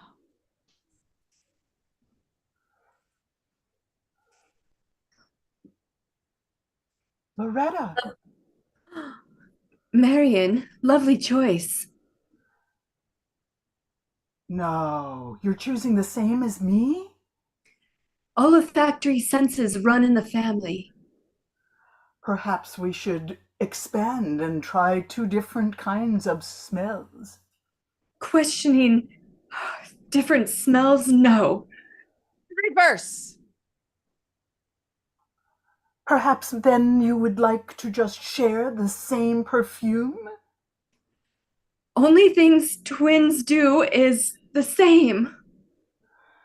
Nobody knows the heartbreak of being a twin like we do. Maybe you're right. Different senses, different hairstyles. Lorraine, we're expanding. We're gonna branch out. Kidding aside, I don't want independence from you. Just because we've always been together doesn't mean we have to stay doing the same things together. I am going to stay at this Macy's counter until we come to an agreement. How can you possibly say that? We need to break for lunch at least. Good idea, and I bet you're going to suggest we go to different parts of the food court now. The food court. Oh, this is where I really want to bond with you again more. Eating the same Sparrow pizza would warm my heart. Don't you know that this is what we always used to do? Let's do it again. Cutting aside the perfume business, let's share the same scent again. But I don't know if I can. Oh, that's obnoxious. Not you guys, that sound. But I'm just gonna roll with it. It's growing on me. Okay, now it's my favorite game. Sounds like a song, sounds like a limerick. The two improvians are just gonna do a scene from a suggestion, and when I want to mess with them, I'll say, "Oh, Jude, that sounds like a song," or perhaps, "Oh, Megan, that should be a limerick," and then limericks and songs shall ensue. The suggestifier suggestion is candy bar. This is a lot harder than it looks. We're just going to go until the objective is satisfied. Your scene starts now. Oh, you got the good haul of the Halloween candy this year. I know, Beatrice. I can't believe it. I really got all the chocolate. You're stuck with the licorice. Oh, I guess it was my costume. No one appreciated it. I was dressed like Lucille Ball. No one got it. Oh, that sounds like a song that you were dressed like Lucille Ball. I was dressed like Lucille Ball, and the dress was so big I even had a comical fall. Just like the star, but no one got it when we were shopping door to door for some chocolate. I can't believe it's the Lucille Ball outfit. I really don't think so, Beatrice. I think it was just that, you went on to cross the hall and I did all the even numbers. And I just have a feeling that even numbers give better chocolate and better candy than odd numbers. Uh-oh, that's a limerick right there. I know that you might not know that wherever really we go, the odds are so awful, the evens are awful, but I just don't know where else we could go. Well, I'm glad we skipped the mall trick or treat, you know? Oh, yes, the mall is the worst. They just give you those little teeny tiny candies. Ah, yeah, it's the apartment buildings that give out the big stuff. Yeah, and we're getting to know our neighbors. Right. Megan, that sounds like a limerick. I met someone who lives next door. They had some candy in the flavor of s'more. I asked for extra and they said, perplexed much? And then I slammed the door. Yeah, you did. And yet they still gave you some candy, albeit the licorice kind. Good. Yeah, good and plenty. I don't think so. No, it's these Hershey bars that really, speak to me, The chocolate with the almonds, so good. Oh. Man. Well, now you're just bragging, but I brought it on myself. I see I was a little bit rude and sassy to the neighbors. Oh, I don't think so. I think, I gotta tell you, I think I'd be willing to give you some of my chocolate. Oh, that's the Big Finish song you bring us home with. I'll give you some of my chocolate.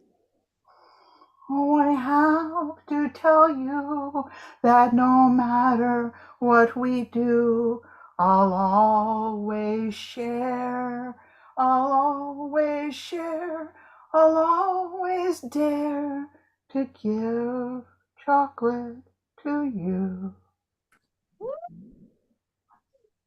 Okay. I mean, that was amazing. And I got a little choked up there at the end. Okay. No short form set would be complete without a game of what are you doing?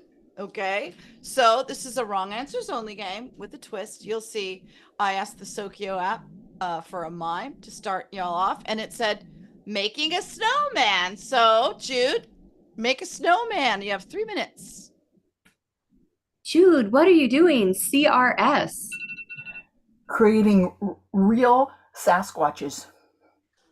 Oh, yeah, that's right. They are real, and I don't have proof, but I I trust my gut. And Megan, what are you doing? PNA? preparing natural apricots. Now see, you apricots, you're the real thing. You're not like those half nectarine, half peaches. You apricots are really good. Jude, what are you doing? WES. Wearing easy sunscreen. Wow. I just like how you just take it in a big blob and throw it on your arm. I mean, that makes it's kind of like mayonnaise texture. Megan, what are you doing? PCA? Practicing counting auditorily. Oh, one, two. What are you doing? BDF. Baking dull frankfurters. Oh, yeah. Okay. Well, it's made out of soy, but it's shaped to look, really boring and a little bit creepy. And Megan, what are fun. you doing? What are you doing, QMN? Questioning many nuns. All right, you guys are all wearing your habits, but I find that your habits aren't really giving you a good habit to be in. I think your habit should be more like putting the habit over your. What are you doing? MNA. Making nocturnal askingers. Yeah. Okay. All right. So you can only come out at night and you have to say things that are nice. Okay. Are we in agreement on that? I'm Megan, what are you doing? BAL? building atoms longingly. Oh, you beautiful electrons, you beautiful neutrons, you beautiful protons. You are going to make the most beautiful hydrogen. What are you doing? ZLM. Zinging low marshmallows. Yeah, that's right. Got you. I roasted you. Figuratively and literally. Megan, what are you doing? PPL? Preparing precious lunches. Good. Of course you are fantastic. It's growing on me. Okay, this is a super fun game. It's called Why Are You Late? So someone's late. They've got some good excuses. We're going to take turns. So something happened in the kitchen and something happened on the way to work that made you late. So Jude, flip around, or someone, one of you. And Megan, here are your excuses. Let me Okay. know when you got it. Okay, got it. Okay. Jude, turn back around. I'm going to set our timer for 1.5 minutes. Oops, it's not 13 minutes. I hope you guys can't hear. There's a dog barking next door. Hope you can't hear that. All right. Your 90 seconds starts now. Okay, it's breakfast. She's making something. It's delicious. It's oatmeal. It's cereal. It's something scrumptious. It's apple crisp. So, she's late because she just wanted to keep eating her breakfast. Her breakfast was so delicious. She had to keep eating. Okay, now she's off to work. She's driving. What's happening? Oh, she sees something horrible. Oh no. She pulls on her brake. She's like, ugh. What is that? An accident? Does she see an accident? Does she see something on the side of the road? An animal? Okay, she's honking. No, she's looking out the side of the window and she sees a house, a screen, some terrible kind of a screen. Ew, what is that? Ew, she sees something disgusting and it's making her stop. And she's 5 words. She's no, 5 minutes. She had to stop for 5 minutes. She sees 5 houses. She sees 5 windows. She sees 5 windows of terrible window things that she's like, oh no. Okay, she's beeping. She's running out of gas. It's bad. And at 5, she has to stop. Is it stopping? Maybe she's stopping because she's out of gas. She's stopping. She's beeping. It's coming around. Boy, is life tough. And she can't. And she's beeping. She's beeping the horn at the windows. She hates those windows. Those windows are terrible. Those windows are terrible, and I'm laughing because you get them so fast that I gave you a hard one. And you want to tell her why you were late, or tell them? Vandals changed the speed limit on the sign to 5 miles per hour. Ooh. But you got the first one so fast. You just speed limit to 5 miles an hour. Very cool. Very cool. That happens. That happens. I'll get it next time. Barrio. Yeah. Of course. All right, Megan. These are your reasons for being late. Let's see. Oops. Yes. Okay. Yes. All right. Megan, your 90 seconds starts now. Okay. Oops. Open the refrigerator, and the milk is spoiled. Oh, Jesus. You're driving to work. You see an accident. You see a traffic jam. The hood of your car, you can't see over the hood of your car. You're getting out of your car door and you're checking under your hood and you're looking at, there's something for sale. There's something on your windshield. I can't see your hands, but so the car in front of you, it broke down. Boom. Dang! You're just too good at this. I got to make the first one a little harder. The second one, you guys are right on it. I love that game so much. I want it to stop before it makes a noise. Okay, there we go.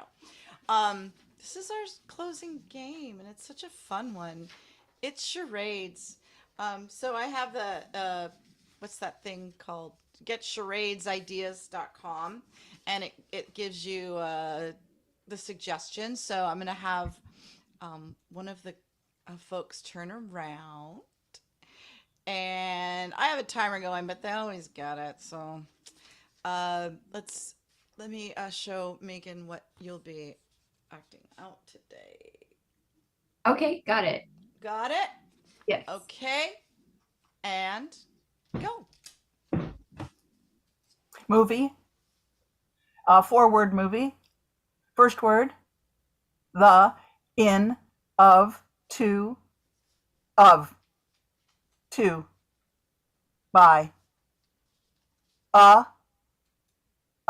Okay. A blank, blank, blank. Second word. A run in the park. A walk. Yeah. A walk. Third word. On, in, of, a walk, for, a walk to. Oh, okay. A walk to remember. Oh, amazing. I don't know how you do that. I don't know how you do that. Okay. That's amazing. I'm going to pause this. I'm going to cancel it. We're going to start over. Okay. Megan, you turn around now. Mm-hmm. And here we go. Okay, cool. Got it? Yep. Thank you. All right. I'm going to watch and enjoy. TV show. 2 words. First word. 2 syllables.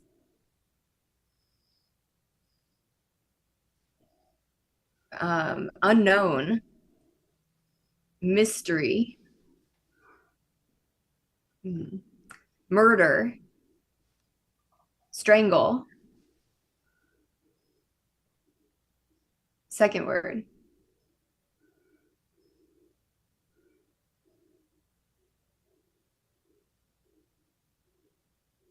Strangle piece. Strangle hold. Sounds like knuckle. Ring. Strangle bling. Strangle thing. Stranger Things. Oh my God! How do you do that? It is indeed Stranger Things. Wow. Wow. I like strangle rings, but okay. I mean, I don't know how you get there, but you seem to always get there. I'm going to cancel this. That is our show. That is their set. That was so much fun. I hope y'all enjoyed it as much as I did because I thought it was hilarious. And maybe Andy will pop back on and ask us some interesting questions. There he is. Great. Yeah. Hit the wrong thing. Woo! So great job. Thank you all. Definitely. Just looking with these, just making sure people are joining. So I want to let them in. Let him in. Let him in. Knock, knock, knock, knock, knock. So, just that. So yeah, just to give you all a rundown. I mean, thank you so much. You all definitely did a great job. We actually we do the combination of clam without a shell, putting it in with Extreme Improv this month. I want to change it next month to have them in a separate thing, but just kind of like dwindling. So you're all invited if you want to participate. It's all short form games after this, kind of like what you were doing now. But it's not a whose line is it anyway, because we know whose line it is. It's the one that's speaking, but it just comes down to So clever. so. But yeah, so if you want, you definitely could join. And again, we do it in a different Spokane. You'll see what's what. It's not Spokane, that's a long form game, but you know the deal. So we're going to do a lot of short form styles. But before you decide on if you want to stay or not, and it would be great for you all to stay. Looks like stuff that I'm like looking on my screen, but it's not my screen. It's your cameras, which is great. Just like to go around how we find out more about you, what's what. I do believe Mel is somewhere around, but Jude, Mel! is there something for people to, hey, welcome back, Mel. So is there something that like for people to know where to find when you guys perform in person or online? Oh, let's see. Oh, we perform here and at Highwire. Highwire, perfect, awesome, and yeah, you definitely did a great job. Hillary, do you have something you want to advertise in person or online with this team or other teams or what's what? Because I know you're a multiple performer. I do. I have exciting things. Jude and I are both part of this emerging podcast network called the Bit Comedy Network. We are on Instagram, a brand new Instagram, and wherever you get your podcasts, it's the Bit Comedy Network. We have 2 podcasts, 3 episodes of each, with more coming down the pipeline. It's directed by Billy Merritt. It's super fun. We hope you think it's funny, so check it out. Perfect and awesome. Did a great job. And Megan, how about yourself? Do you have it where you want to let people know how to find you in person or online when you're performing in improv? Or Yeah, just going along with what Jude was talking about. Yep. okay, awesome. So you all definitely did a great job. I'm gonna let people know I do an online improv class, also do it in person tomorrow. If you're in New York City in Central Park from 1 to 1:33:15, you could join in Central Park on 81st Street and Central Park West. Just message me and I'll give you more details of what's what. But it is a lot of fun. But you all did an amazing job. I do a weekly onlines and all that other stuff. But something that was in my head, I can't remember, but we will introduce the next one. But you all did a great job. And like I say, if you want to stick around to perform with Extreme, that would be spectacular. I do want to share one thing, just we have a movie that's coming out in the fall that's online. So I want to share that, which I haven't. I'm going to mess up with this, but that's all good. So I hit the wrong button. There's Louise. Okay, do that again. Okay. You here got we this, go. Andy. I believe in you. One more time. 2 times I mess Third up. I time's a do charm. that. Come on, Andy. I keep forgetting to set this to share the sound. That's the bummer of it. Okay, so it's just this.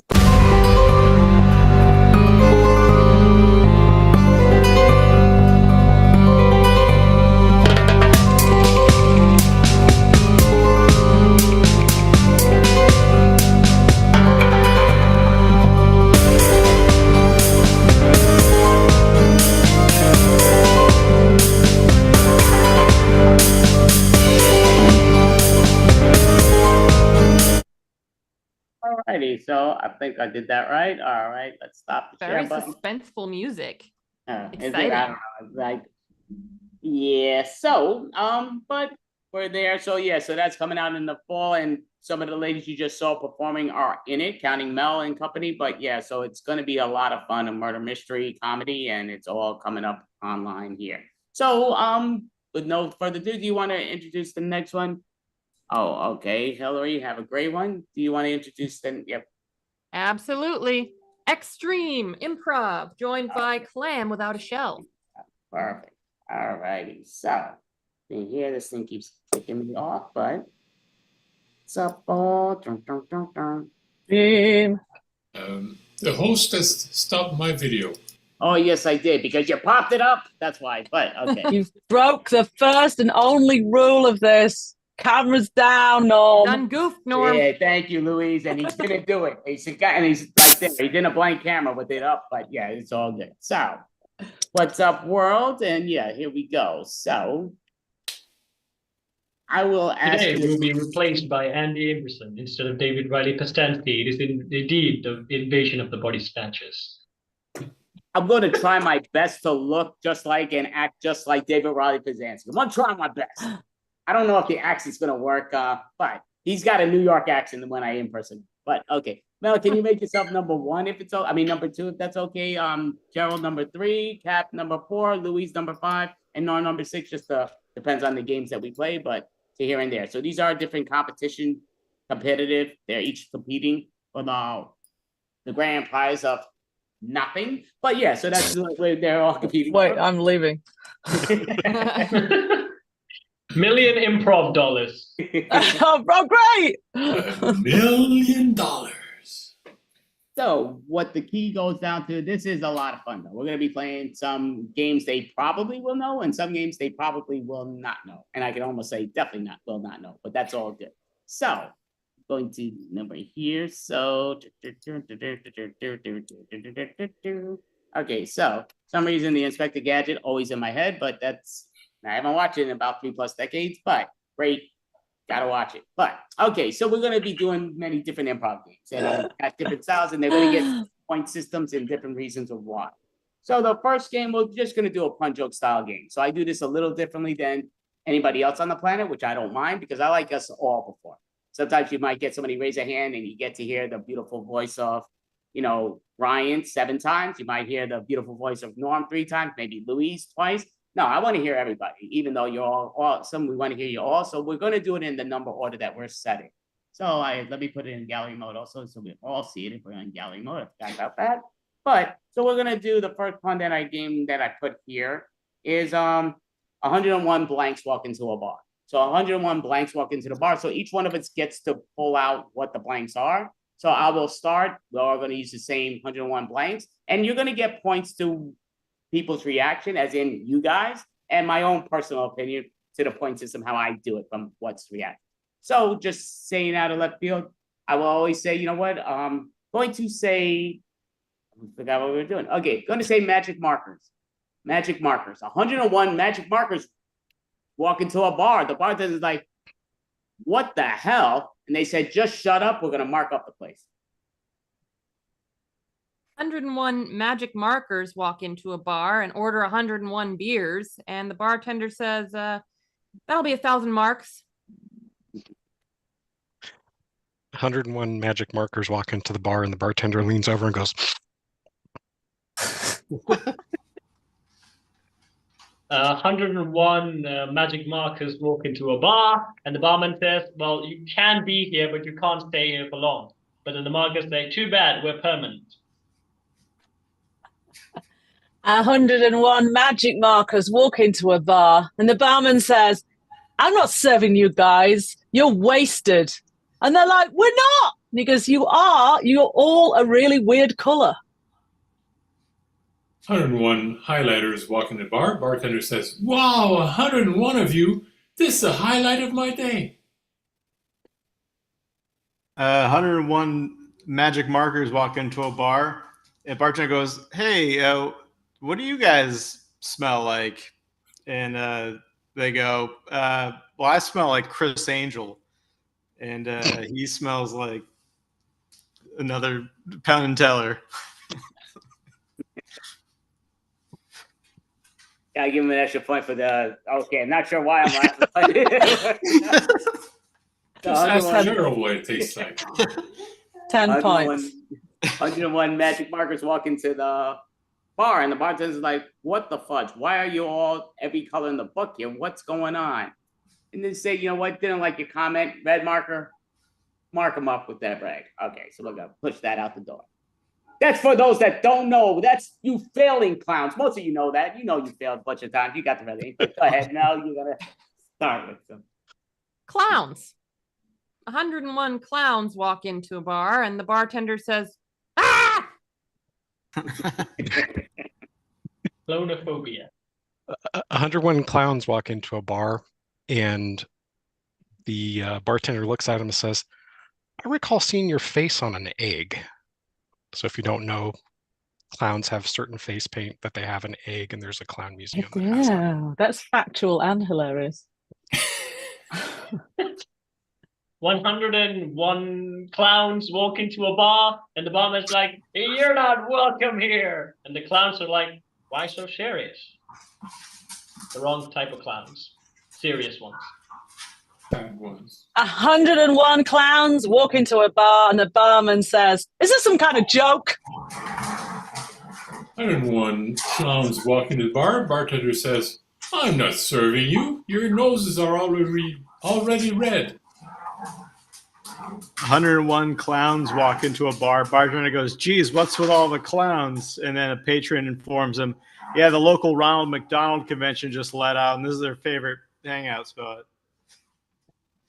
101 clowns walk into the bar. They start grabbing the liquor, and the bartender's like, what the freak are you doing? They say, oh, shut up. Don't be a bozo. 101 clowns walk into a bar, and they order a beer, and the bartender says, that'll be $5. And the clowns say, that's 500 penny-wise. Funny and scary. Yes, there you go. Got the extra, definitely. So, Gerald, give us the word and then let us know who walks into the bar.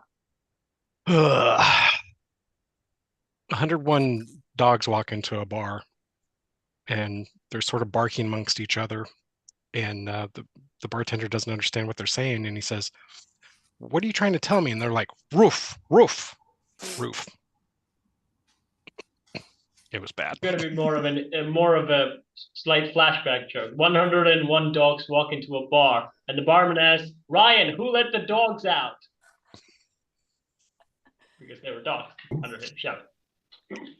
101 dogs walk into a bar. They want to get served. The barman says, listen, get out, guys. You already look pretty rough. 101 dogs walk in a bar. Bartender says, what can I serve you? And I say, it's okay, we're going right to the toilet bowl. 101 dogs walk into a bar, and the bartender goes, let me guess, Dalmatians? Good. 101 dogs walk into the bar, and they walk over to all the lady customers, and they start licking them.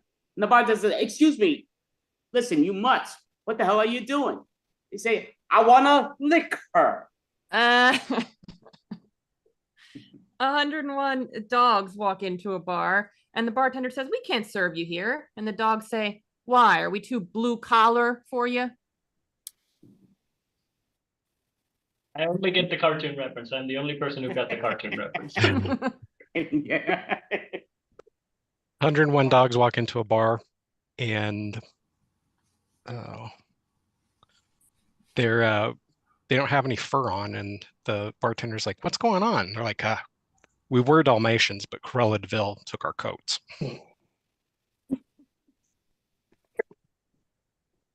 All right, great job. So we're gonna put that to the side. So Cap, please give us a word first, and then let us know who walks into the bar. 101 musicians walk into a bar, but they're immediately kicked out because they were all A minus.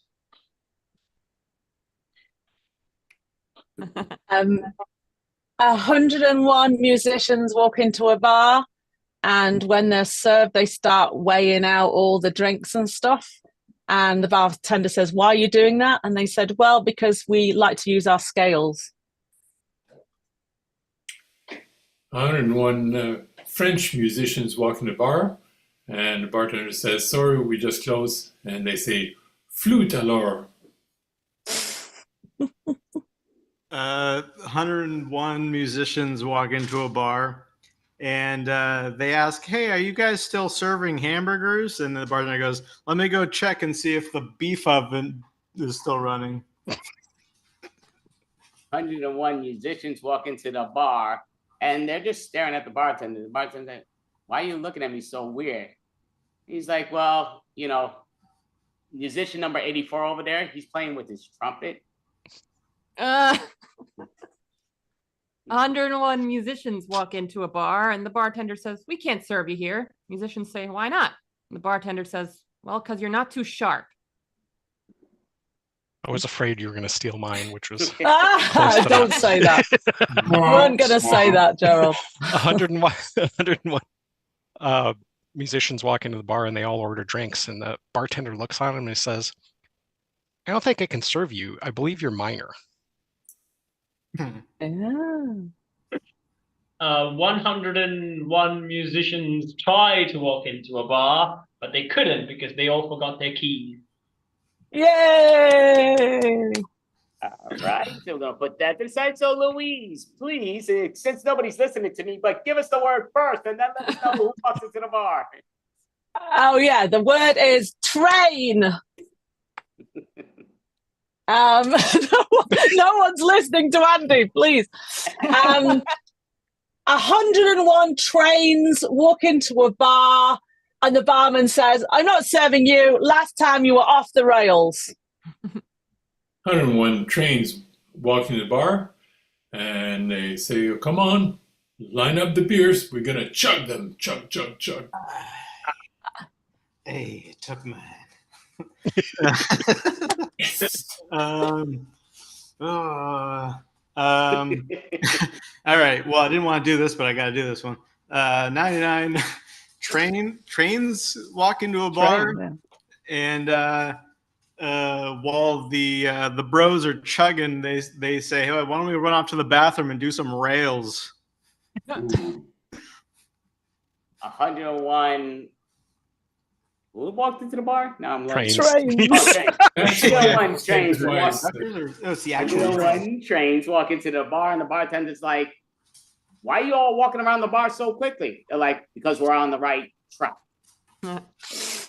101 trains walk into a bar. The bartender says, "We can't serve you here." The trains say, "Why not?" And the bartender says, "Oh, come on, just take the L."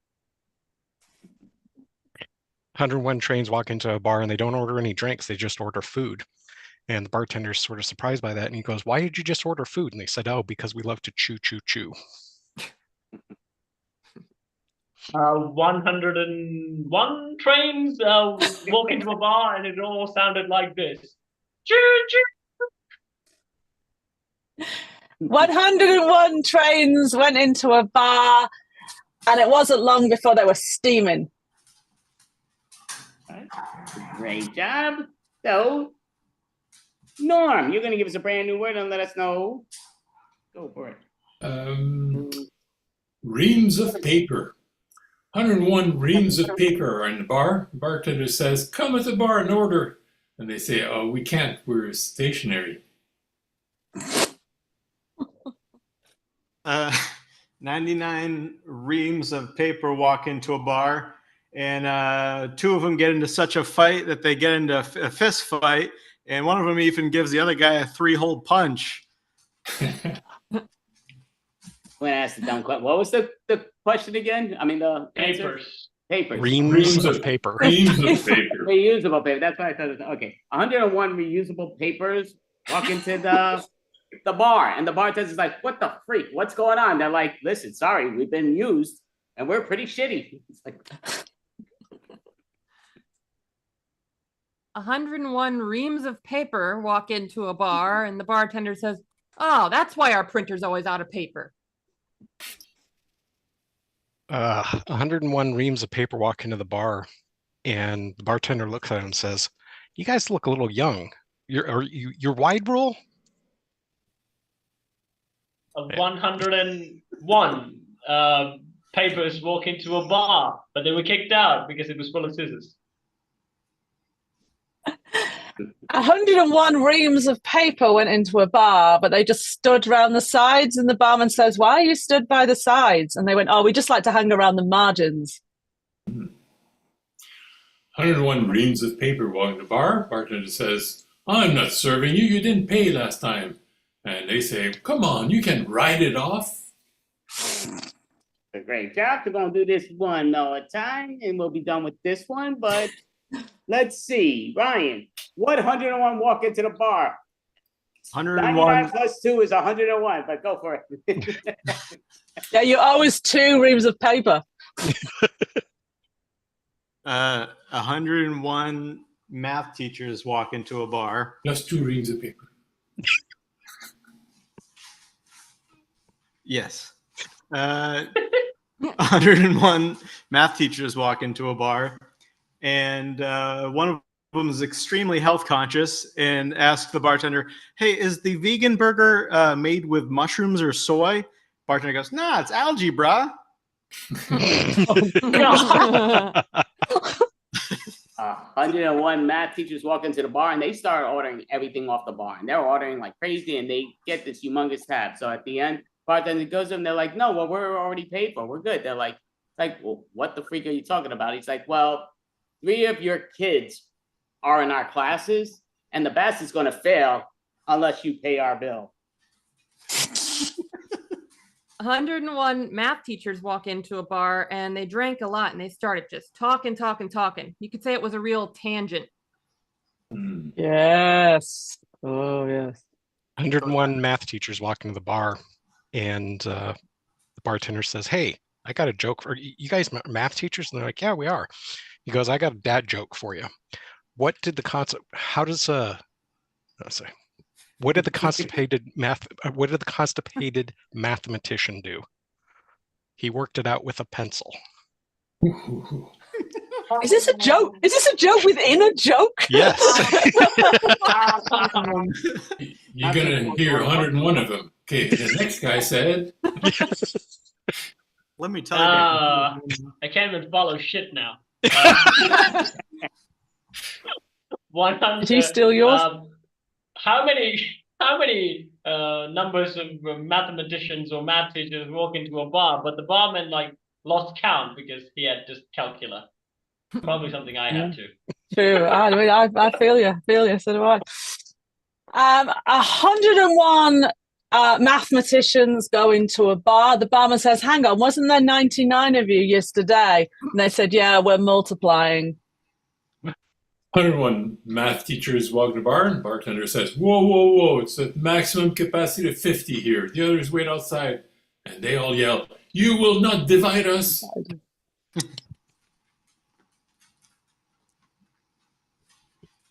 Ryan?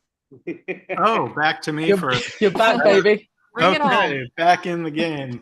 101 math teachers were unprepared for this second. It only was done 7 times before this, but 101 math teachers walk into a bar, and one of them tells the bartender, "Hey, let me tell you about 101 musicians I know, because 101 of them decided to cause a lot of trouble." And one of them Oh, God. Oh, God. One of them caught a bass. Get all the jokes. 101. Do them all now. Go. A joke within a joke within a joke. 101 Jokes. You worked it out without a pencil. Great. Yeah. So you know what? Yes, I'm just blanking out. This is that like game. the Matrix. 101 101s walk into a bar. And they So, say, hey, that's math. interesting. You look binary. Yeah. I have dyscalculia. To me, 101 looks like 101. all right. So we're going to do the two that is between, but you know what? We'll do this one first. So we're gonna do a game that I made up a while back, but just put it together. So we're gonna do this one. Why? Why not? So it's challenging, but again, who gives a crap? It goes down to the one that makes it more successful. That's where you get the points. I gave everybody their points there. I'll give the points after each 2 rounds. I guess it makes sense with going on there, but like to me, again, this is just my personal opinion with the ranking, what's going, but what makes sense with the yes anding and what's going on.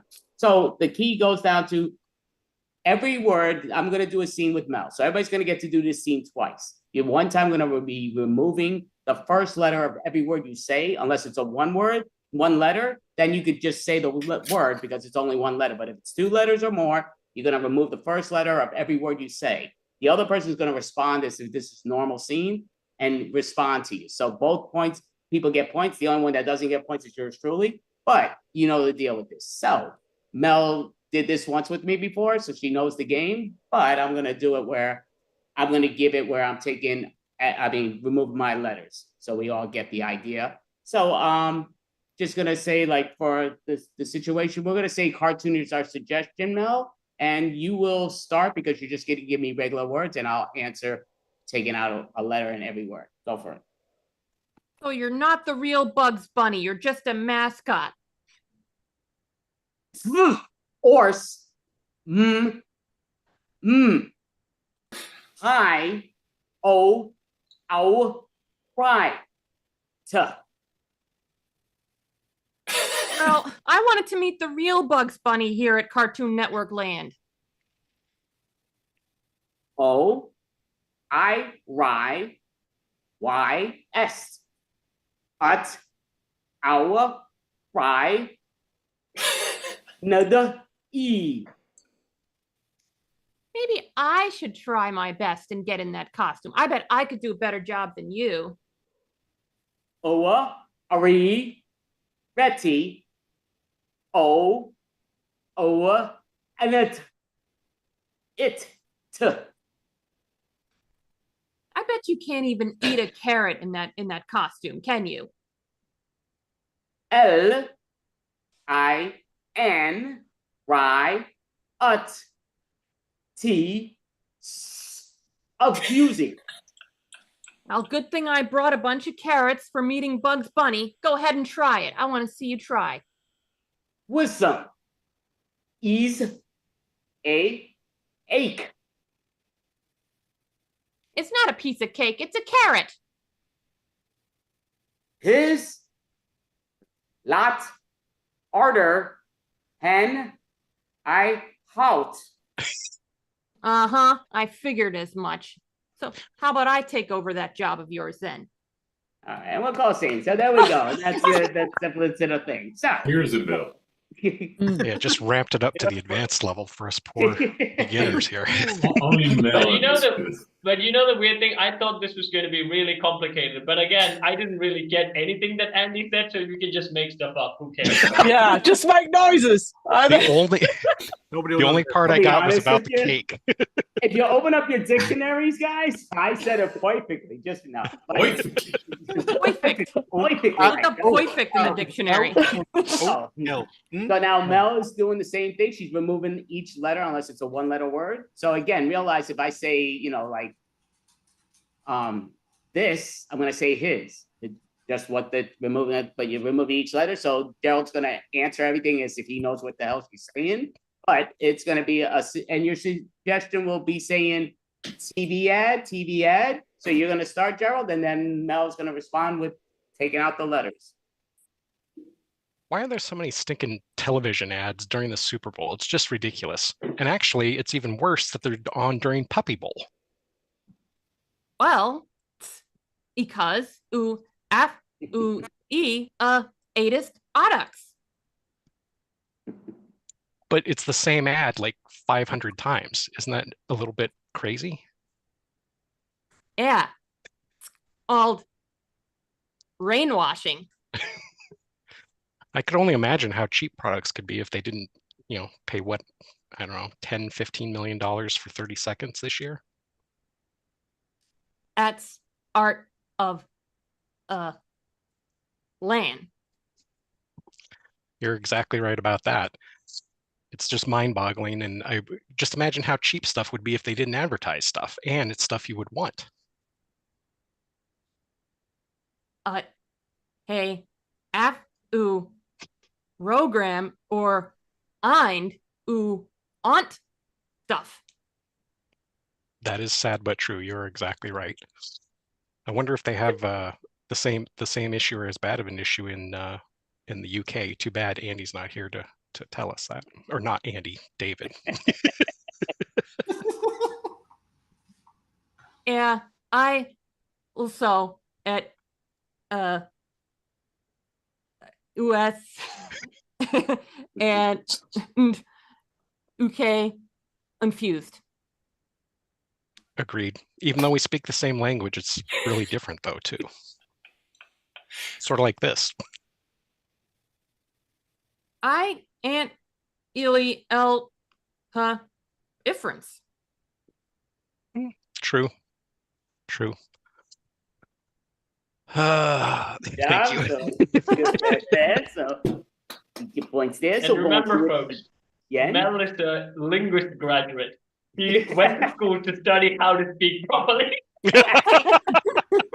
This is hurting my soul. No, it's a conlang. It's legit. It's valid. So now we're doing it again, but this time Gerald is removing every one letter out unless it's a one letter word. But Cap's gonna answer them like it's normal. And your suggestion is we're gonna say fairy tale, and Cap will start. Dada, would you read me this new fairy tale? S. Airy add a it'll am. Ooh, how big was it? Airy little. Oh, it'll. Can you tell it to me in centimeters? We don't use the metric system. I mean, we do use the metric system.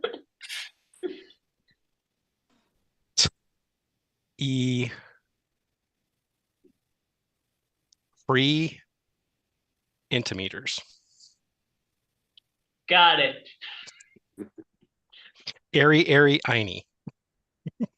Oh, okay. So it's like Thumbelina. S. Okay, go on with the story.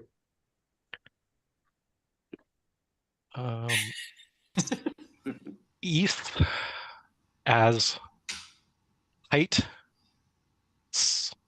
No. The giant said no?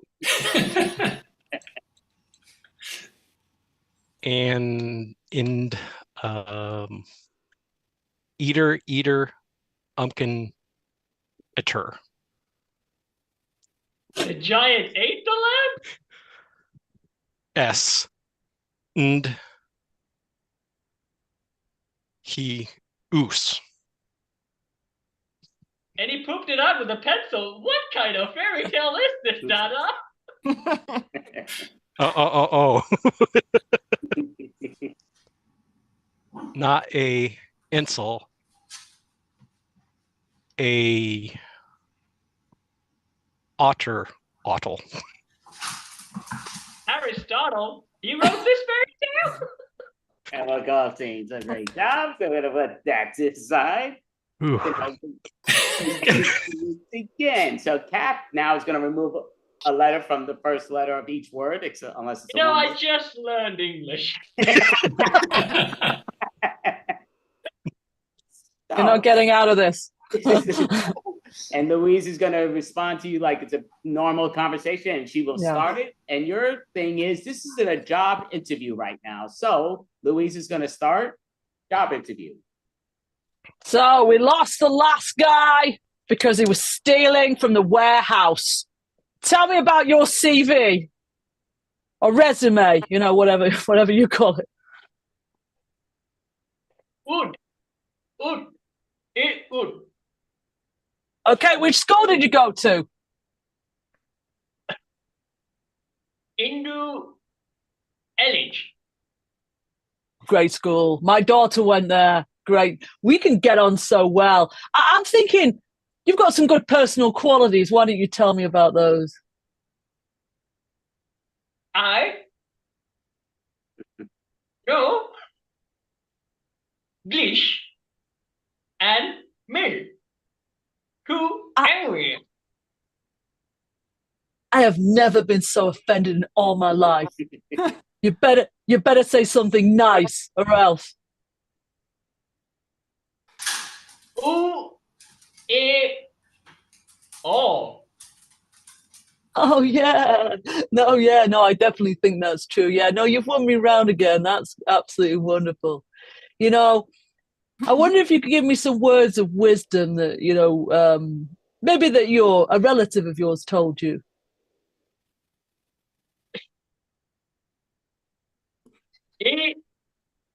Ooh. Ah. My dad said the same. Oh man, you're gonna be great here. Wait, you don't steal from the warehouse, do you? You've never stolen anything. Yes. What? All right. Maybe. Get out. We'll go see. All right, so that's that to the side. Going to do it again, but now Louise. Oh my god. It's great when we hear women get to say less. That's awesome. So she gets to remove one letter out of each word. Jokes. I'm not a comedian. So you're taking out the one letter of each word, unless it's a one word. And Norm is going to start. And you two is going to be farming. Whatever farming makes you think of, you begin, Norm. All right, I came here to see what you have this week from the farm. What veggies can I buy? I have carrots, broccoli, pools, potatoes. Oh, I understand now why you work the farm. Yeah. But are these organic or you use pesticides? Ranganic. Lauways. Ranganic. Oh, glad to hear. All right. And you use heirloom varieties, I hope? Not variants. Heirlooms.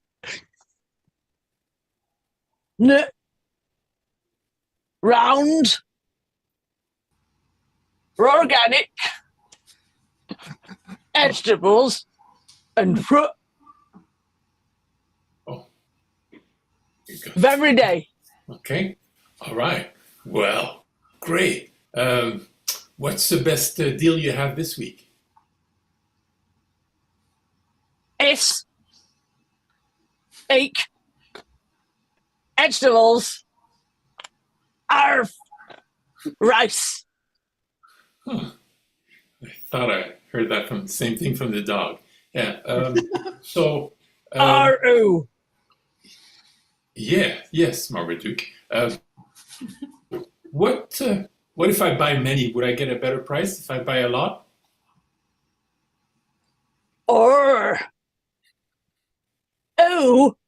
I owns I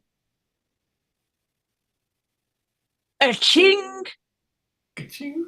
Yeah, ka-ching. That's what I want. Save some money. King. Go scene. All right, give me the answer. A ching. Don't know what a ching is. It's not like cha-ching, but okay, that's all. So, It's ka-ching without the K.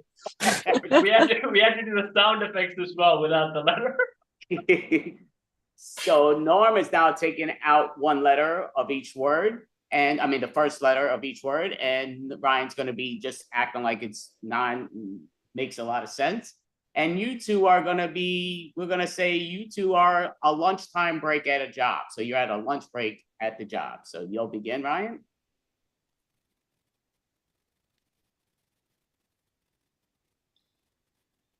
What'd you pack? Jewel and witches. Oh yeah, Jewel sandwiches. Very expensive at the market these days. I usually go with the beef, but I don't judge my fellow man based on their lunch meats. So what do you think? Oka-Ola. Oh yeah, Coca-Cola. That's a good brand name to have a sponsor of. I'm drinking some Pepsi here, so hopefully we don't clash too much. Different. Michael Axon, Ike Pepsi. He does, yeah, he did. Unfortunately, or fortunately, depending on which facts you believe or don't believe. It's good that we finally get a break because we've been working so hard down in the coal mine. I'm covered in soot and dust. Definitely, I ate his hob. Yeah, it's terrible. I feel like I have the black lung. I have M. You have Wolfenting's disease. Yeah, that's a bad one. I hear that's worse. Oh, yeah, I can hear it. Yeah, that's a tough one. Yeah, they say working down these coal mines, it's not for the faint of heart. Os I her otter tomorrow. Oh yeah, you're going to the doctor's tomorrow, and you're gonna yeah, that's definitely something to get looked at. Hopefully, you get some X-rays or something. And we'll call saying, all right, great job. So we're going to do this one more time. Yay. Ryan is removing each first letter from each word, unless it's a one word. And our thing is, I'll start, it's divorce court. So it's divorce court. And I will start. I'm just writing down the timer so I know when to stop the time. Okay. Look, being your lawyer and all, this is ridiculous. She's going to take you for everything you got.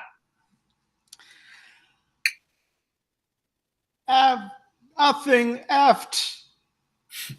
Yeah, you really are fucked. I mean, it's ridiculous. You just, listen, I'm your lawyer. I'm freaking annoyed.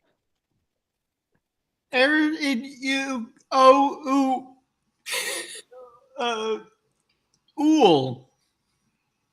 Look, all I know is I'm taking the money up front because, you're losing everything, buddy. You're done. Holy crap. I should have taken her case. She's going to be making like a bandit. Estrogen. I mean, the reality, your question, it's a dumb question. You've got nothing. Buddy, you better start begging because you're going to actually even owe her more money. You're pretty much screwed. Uliani? Hey, moron, I'm your lawyer that you hired, for crying out loud. Listen, Giuliani is related to me. That's just my name, but I'm not Giuliani. What the fudge? You're terrible. You should be thrown under the bus, for crying out loud. That's how I hear. Well, yeah, I understand. Look, again, I just know that everything you said sounds bad, and what she's saying says what you're saying is even worse than what she said. You buried yourself. on? Crap! I wish I was on her side, for crying out loud. I'm on your damn side. Sucks to be me. You're hired. You got nothing. You're firing me, clown. You better pay me before you get. You can't fire me before you freaking do nothing. You're screwed. U and av af of I have effed over.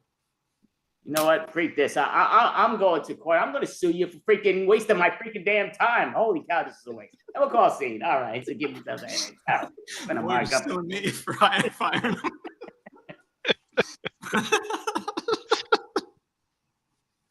So we're gonna give a quick rundown of the point system of how, again, getting from everybody's reaction to my reaction to what's what to what everybody was doing. So right now, tied with 17 points in the bottom half, but it's 17 is Gerald and Ryan. Am I saying the right name? Yeah, Gerald and Ryan. 17 with 20 points. In third place is Norm with 20. Second place, Louise with 21, and first place, Mel with 22. From what? Woo! Mine. But again, with improv points, it's all equal. So Cap Yeah. Cap has 0 then? No, I didn't. Did I? Who? Oh, Cap. No, Cap. Didn't I just say Cap? No, Cap. Oh, Cap's got 21. He's with Louise at 21. Oh, I'm okay. sorry. Their names are together like a moron, like I put it together. Yeah, but they both got 21. So they're both in America second. or something else. So now we're gonna do a fun game that I kind of put together. It's 2 improv games into one, and I think it's very creative. So just to let everybody see, so you're gonna see me get to do it first, just to see what's being done. But so I'll put myself on the spotlight. Don't have to cover your eyes, but yeah, so I'm going on the spotlight. So we're all gonna get to do this. We're all gonna do it. And the goal is here, it's a timing game, but it's the alphabet game and it's a movie replay. So you're replaying a movie in the alphabet game style. So you got to start with the letter A. You're going through the alphabet. We want to see as many characters you want to play in that movie, whether you know the movie or not. And I got a listing of real movies. So go ahead, Cap. You got a quest? When I said like you're going to be David, right? I think you overplayed your role. Everyone's going to miss David. You're taking it extreme, even more extreme than usual. Double All right. So I will start. So basically, the movie I'm playing is A Christmas Story, real movie, but I'm doing it in the alphabet story. So I just got to write down a little timer prep because I'm doing it in under 2 minutes. Or if I get the whole alphabet, I'll be done. But I'm trying to get under 90 seconds, all that good stuff. So just writing out the timer here. I'm just waiting it to reach the clock on this. I just got to wait 4 more seconds. What are you talking about? That's oh crap. Amazing. Why me, Daddy? Tell me why you're getting all mad. Curses, I tell you, curses. That leg is beautiful. Duh, I love it, Daddy. That leg is gorgeous. Excuse me, guys. That leg's going out the door. We're not gonna be showing off that thing. Forget what your mother's saying. Listen to me. That leg is beautiful. It stayed here. Good daddy, I love that leg. Hey guys, I'm telling you now, that ain't sticking around. I don't understand what's your problem. Just let's keep it, Mom. I'm not gonna look at the leg. No, I'm not gonna have my little pervert son here jerking off to that stupid leg. Let's get this leg out of here and out the window. Maybe I could join him, Mommy? No, you can't join it. Get that leg back here. Oh, you're broken in many pieces. Obviously, I don't want it in this place. Please, Mommy. I'm a little hard, but quite frankly, that's kind of disgusting. You're having your son doing this? That's your mother. Don't talk to her like that. Really? I'm just going to go to the bathroom then. So can we get this down? Thank goodness we're at the toy store. I'm very happy, sir. Understood. Ho, ho, ho. Very no, Santa. Whoa. Well, kid, you're going to shoot your eye out. Oh, that's not the spot. My eyeball is gone. Nice. That sucks. 0 tolerance here. You are out the door. Okay, so we're finished. Oh my God. Only 45, but Try okay. out. Jesus. What was the name of the movie? I had to check this out. Oh, it's A Christmas Story. I actually did play It's a lot pretty of close. Story, Yeah. I don't remember the scene. I haven't seen it in a long time. Don't say it. Don't say it. Don't So, say the words, Ryan. so we're gonna do it. I did it in Mommy, 45 more. seconds. So, did it in 145. So now Mel's gonna do a replay of the movie, whether she knows it or not, from A to Z, playing as many characters. as we did. I played 4 different characters. I did a decent job. There was more in the movie, but okay, 1, 2, 3. These things are really sort of sticky. They're not as sticky, but okay. Oh, Never heard of this. But Oh, Mulholland Drive. It's a hit movie. These were all hit movies that I got it from. But Mulholland Drive, it's How come you never heard of it? Why don't you know things you don't know? I got it on Google. That was it. But so we're gonna see you play the Mulholland Drive from 2001 movie. When you are ready, the alphabet game, and 1, 2, 3, go. all right. We're in Hollywood. We're gonna make it now. Boy, oh boy, this is exciting. I'm sure nothing can go wrong here. Creepy place over there. We should go check it out. Definitely. We have to network and meet new people. Every time we come here, we gotta meet new people. Let's go knock on the door. First, I'll go first. Get it. Hello, come on in. I'm Charles Manson. I think I've heard that name before. Just play it cool. Maybe we should get out of here. Know what I'm talking about? Let's just play it cool. We're in Hollywood now. Let's party. Yay! Murderer's house. We're in a murderer's house. Let's get out of here. No, we gotta hang out and chill, man. Oh no, I'm leaving. I'm getting out of here. Please, let's just enjoy being in Hollywood. We're stars now. We're gonna make it. Quickly, let's escape. Really? Okay, I'll come with you. See, he's chasing us. Run! That's fine. Everything's fine, right? Unbelievably not fine. Very well. We shouldn't have come here. We definitely shouldn't have. Hollywood is a scary place. X-Acto knife. I got an X-Acto knife. You think you're going to do something with that? 0 other options. Great job. So you got it under the TV, but you actually did it in. No, never heard of that movie. Oh, it's a hit. It's on that thing, but I never heard of it either. It's an hour and You'll have to 49 go and minutes. watch it. It is a murder mystery though, so I do want to see it. But from my Manson vague movie. recollection, it was pretty good. But Mel just spoiled I've the only whole seen it movie. once. I just wondering, did I put you in spotlight, Mel? No, you did not. No. Very Damn it. rude. Oh my goodness! You gotta let me know. You're my co-host. You're supposed to help me with that crap. But okay, I'm gonna put you on the spotlight so I don't forget that. Woo! And you have the choice of doing alphabet or removing the first letter of each word. So Or now- the reverse Three. Misery. Put it together, and it's only questions. What was So it? you're doing the movie Misery, great movie, but the alphabet game starting with A. When you are ready. All right, Misery by Stephen King. Boy, oh boy, I'm an awesome writer. And I'm writing all kinds of books. I'm sort of like Stephen King, but not really. Can you do that? Can you write books like that? Don't you doubt it. I write books like nobody's business. Everybody knows you write books, but what type of books do you write? Gee, I don't know. I write different types of books. Horror books, horror. I don't know. Horror, suspense, what do you want to call it? Just tell me what you write. What are you doing?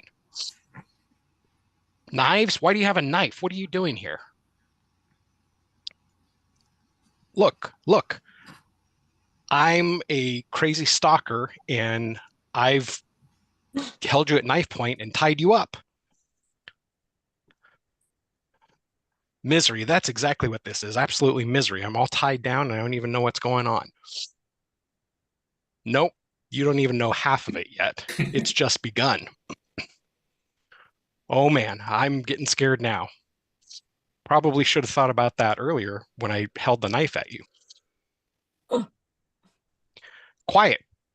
Quiet? What are you talking about quiet? You're the one that's all tied up. Really? Really? You're going to tell me to be quiet because I'm the one that held you at knife point? Seems pretty scary for you. There's really nothing I can do. I don't know what to do. Unbelievable. I think I'll take out this hammer and break your legs. Victim, I'm the victim here, and you're going to break my legs as well as from tying me up? Well, what else can I do? Xerox your face. That's something I could do. Great job. So the next 2 minute mark, but it's a great job. Definitely not movie, but great job. So God. we're going to now replay Cap. I know Cap loves the spotlight, so we're going here, there. Yes. The movie Cap is going to be replaying. 1, 2, 3. You might never have heard of this. Star Wars. So the original Star Wars you're replaying. Oh, wow. Alphabet game Star Wars. Go for it. All the way from the galaxy far, far away, it's Star Wars. Ba ba ba ba ba ba ba ba ba ba ba ba. Can this farm boy follow this old man, Obi-Wan Kenobi, into the spaceship to face Darth Vader? Hello, good morning, I'm Darth Vader, I run the Death Star. Hey, happy everybody. Hey, how's it doing? Ewoks, we are the Ewoks, and yes, we're in this movie. Maybe not the first one, maybe the second one. They didn't specify.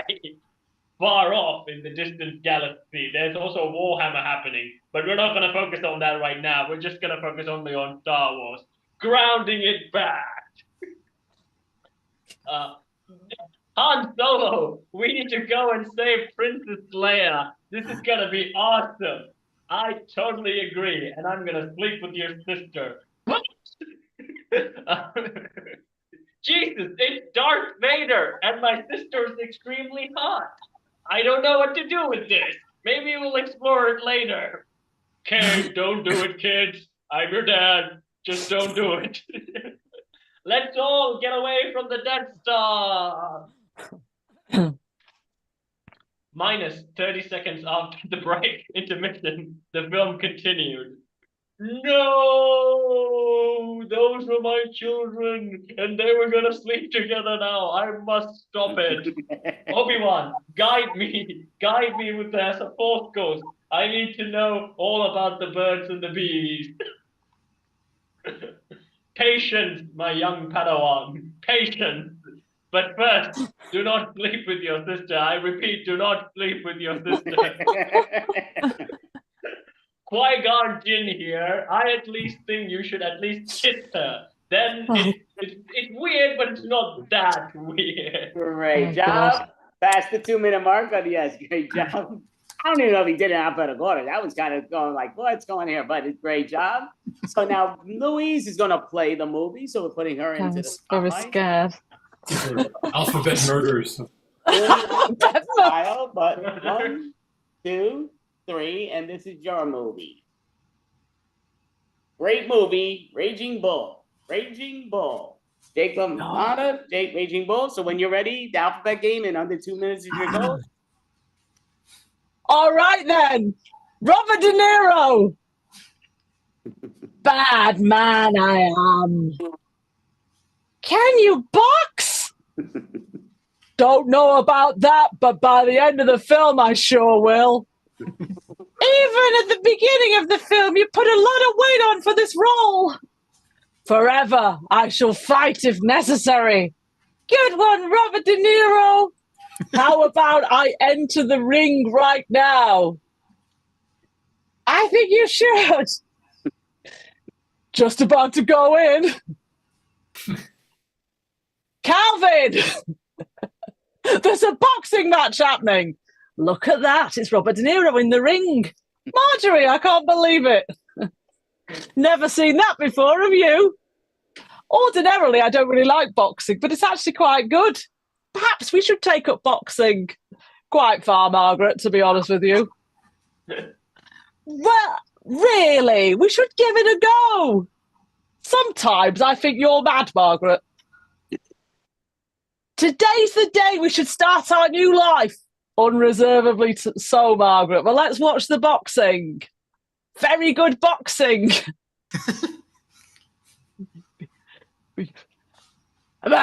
Where's my opponent gone? I'm Robert De Niro.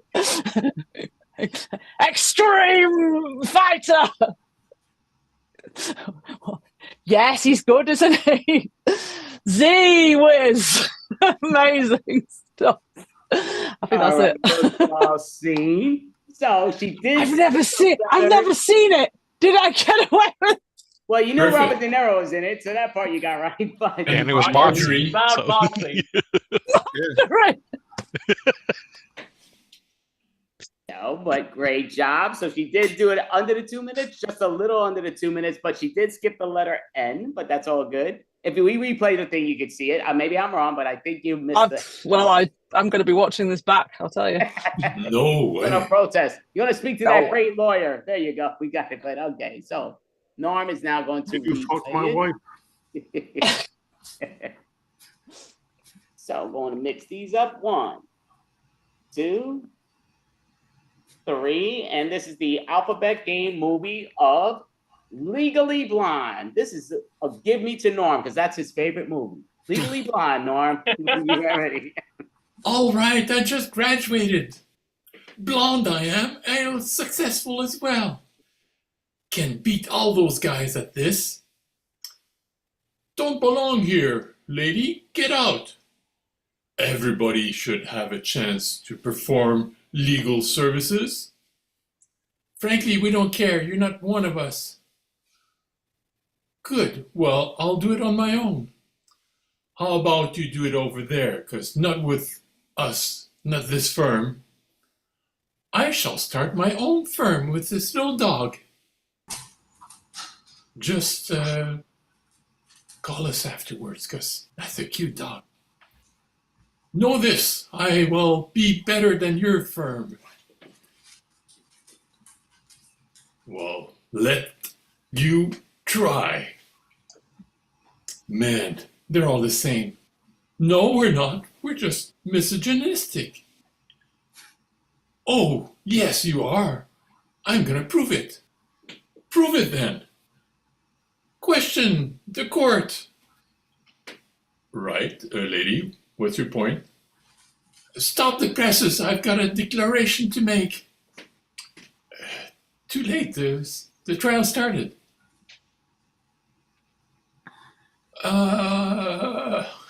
That starts with a U. Very well, I've proven my point. You don't belong here. Well, I tried. Exactly. You failed. Zip, I'll never survive this. But I'm cute. So call it there.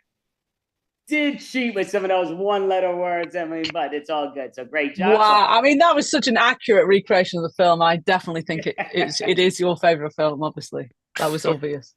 Mhm. I forgot to introduce De Niro. You got that. Okay, so.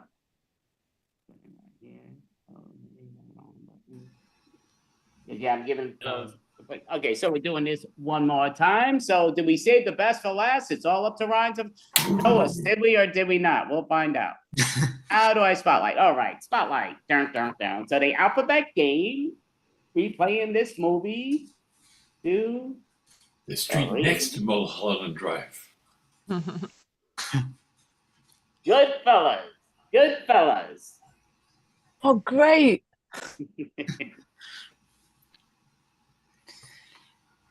All I wanted to do was be a gangster when I was younger. Back in those days, I was working at the restaurant. Can you go park the car over there, little scab? Doing it right now, boss. Hey, watch the paint in the interior. Hey, forget about it. Yeah. Good. He's learning. He's learning how to tell people to forget about stuff. Hey,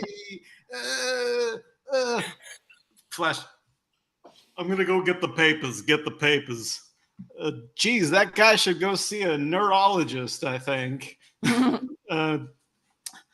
Keep a lid on the money here. We're trying to keep a low profile. You can't be getting these fur coats. Let me see if I can send it back. money. Where's my money? Huh? Where's my money? Where are you gonna need you to shut up? He's gonna kill you. Don't you get it? Oh, okay. I guess I'm being a little neurotic, don't you think? Put him in the ice box. We're gonna freeze him, and then we're gonna thaw him out tomorrow, and we're gonna make a souffle out of him. Please don't do that to him. That's a man who doesn't deserve it. Quit doing so much drugs. You're gonna make your mind mush. Really seeing a lot of helicopters up there. Stay out of Malibu, Lebowski. Well, that's a wrong movie. Tell him that you better not. You better go back and tell the brothers where the sisters are. Understand this: that guy and that guy are the guys who did it, and don't make me go into jail. Put them in jail. Very good. You're in witness protection. Didn't make the 2-minute mark, but great job. So Extra points for pointing. Good at pointing. That's it. Great voices too. Yeah, Ryan's seen that at least twice. Forget about it. Forget about it. So just to how again we're doing the point system, I only gave points to those that did it under 2 minutes. I would have given bonus points to those that did it 90 seconds, but nobody did it under the 90-second mark. But 3 people did it in the under 2 minute mark. So Mel right now, the top 3 points, just because they're the only ones that changed. Mel's at 27, Louise is at 26, and Norm's at 25. The others are still where they were at because they didn't get the points, but we're still going to our thing. Just to let you know, Louise, because I know your team's up next. Don't know when they're coming, but we'll keep going until they come. If they don't, we'll go to the end. All right, I know, that's right. So, but again, we'll you can tell them to come at the moment. They're not coming for another half an hour, so I can get in whatever you want. Yeah, they're gonna be super. Yeah, they can come the next month's extravaganza. But it goes down to we're gonna go here. So now we're gonna just have a simple, knocking out fun bonus. This is for pretty much the win or the game. So how we're gonna do it? I'll get him to come. Hang on, sorry. So good. So basically here it's going to be, I'm going to give everybody what they want, as in what they want. They don't know what I'm asking for, but that's all good. So the key goes down to is everybody's going to have this equal opportunity to win, because the winner of this, it's worth 50 points and nobody's up by 50 points. So that means anybody can win here. But if you all fail, don't know how that's possible, but not everybody can fail, because even the we can surprise you, Andy. the weakest failure still wins. But yes, okay. So remember not to spend all your improv points at the same store. So I'm going to ask Mel right off the bat. It's her choice if you want to go, because there's 6 of you. Do you want to go first, second, third, fourth, fifth, or sixth? Since you're number 1 right now, you get your choice. I'll go first. You're going to go first. Okay. I'm just going to put this in order, and there's a reason why I'm asking this, but okay. So Mel's going first. I'm going to give you your choice now. Gerald, do you want to go second, third, fourth, fifth, or sixth? What do we know what we're doing yet or no? Well, I do, but do we ever know what you're doing? That's why I'm giving it to you before you know. I'll go fourth. Okay, so he's going fourth. Go on fourth. So Gerald's going fourth. So now I'm going to ask you, Captivate, do you want to go second, third, fifth, or sixth? Let's go with 6. That's my birth number. Okay, so Cap's going 6. So now going to ask you, Louise, you want to go second, third, or fifth? I'll go second. My partner's on his way, so we can do our acts whenever you want it. So Norm, do you want to go third or fifth? I'll go third. Okay, so that automatically makes Ryan number 5. So the game here is, it's tricky, but again, who gives a crap? But Mel actually probably, her and Ryan probably have the easiest of this. Doesn't mean they do, but they probably have the easiest. You're going to tell Can us. I change my to 5? Can I change my number? So, what's happening? well, you're about Jumping to into a find out. volcano So, head first. Mel's going to go first, so I'm going to put her on the spotlight. I don't think anybody's going to last, just for the record. But spotlighting her. So Is this a she- fight to the death? This is a fight to the death, pretty much. So she's going to tell us a story. The problem is every word she says is beginning with A. Every word. We want it to make sense. It could make a little nonsense, but we need it to make sense. So every word begins with A, and you'll tell us why you deserve to win. So you're going to tell us why you deserve to win, all in the words of A. And when you are ready, the timer will go. Actually, absolute anarchy and amazement. Always.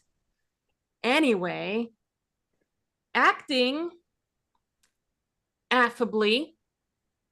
Always. And Apple applications are amazing, and ants are annoying. Anyway, always anti. Double call it there. So great job, just for the record. Because so I give that 3-second delay. If that 3 seconds passes, then we got to pause it. But great job. I should have said Mine no turned repeating into an words, Apple but ad. I should have done no repeating the words, but that's asking a lot. But yeah, she did a great job. I didn't ask. But I'm putting your timer here, which was 53 seconds. So point something, point 21. We'll put that just in case that you never know. So I'm going to admit that other person. So Gerald now knows the deal. So his only thing is he's doing every word a lot harder with the letter B. So B is in boy, every word that if we want it to make somewhat sense, it doesn't have to make clear sense, but somewhat sense. So when you are ready, you're going to tell us why you should be winning. Go for it with the B.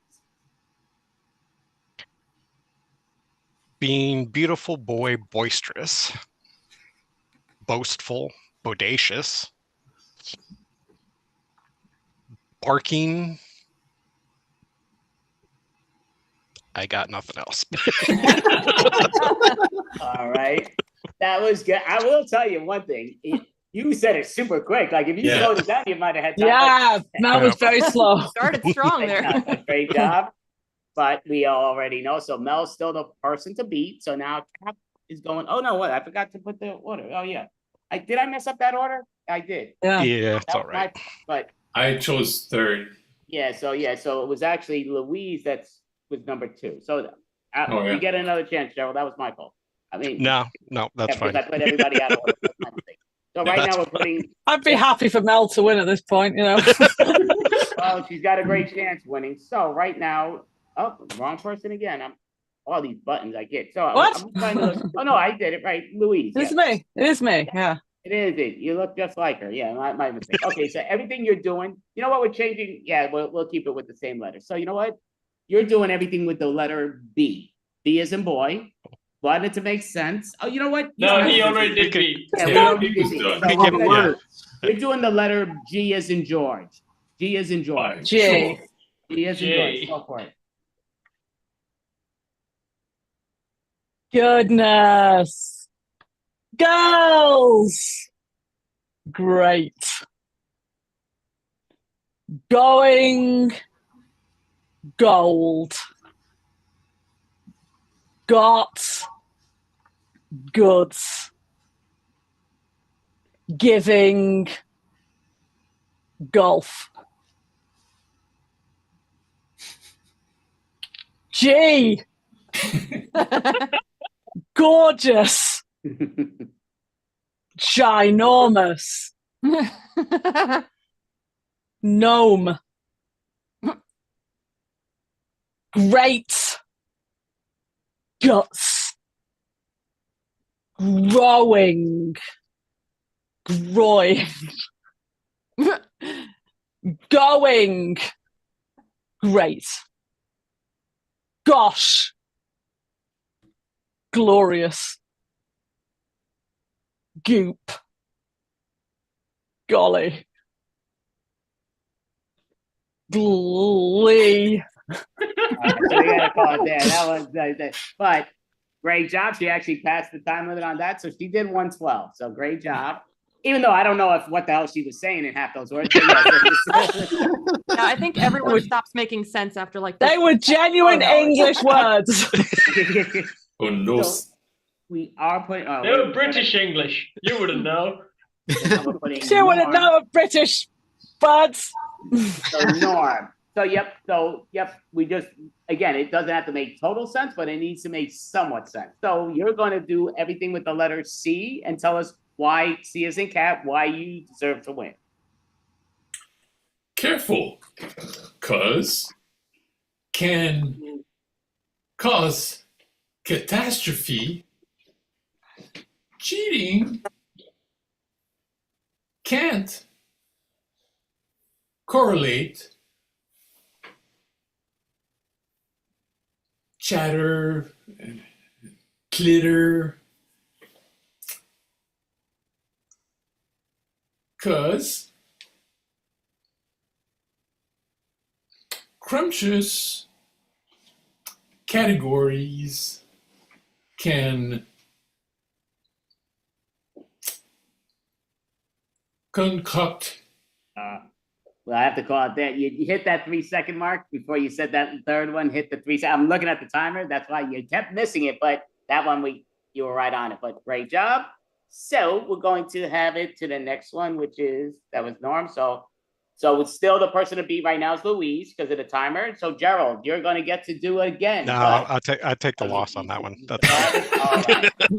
So that's Taking perfect. the So L. now Ryan. So we're putting Ryan. Where's Ryan? Putting you in the spotlight.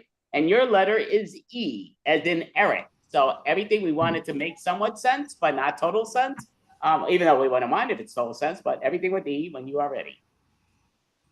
Why you should Everyday energy. Enormous. Estonia elevates elbows. Effectuous, effectual, effectively. Entropy. Escalate. Ebbs. Elementary. Ellington. Effusive. Exceptional. Extraordinary. Exemplifying. Erudite. Ebullient. Ensues. Established. Effigies. Errant. Errands. Empathize. Efficiently. Excuse. Errors. And endocrinology. still caught there, but so you're at the 128 mark, so you blew away, you did that. So I think you might have made the least amount of sense in my head, but He was reading from a I know. dictionary. Listen, you passed. Also, Yeah, I learned a lot of words, but at one point I thought you were going to say Ebola. So After now he it's said all- enormous, I knew where that was going, but he turned from it. So A few times. we're doing this. Cat just learned English, so it's fresh in his mind. Oh God. So right now it's between, yep, he got the most points. So Ryan's up at 128. So Cap, you just have to pass the 128 mark with try to make as much sense as possible with the letter F as in Frank. Oh, I know one. Oh, we know loads. Oh, the F words. Fiercely fighting for first fuel fire forward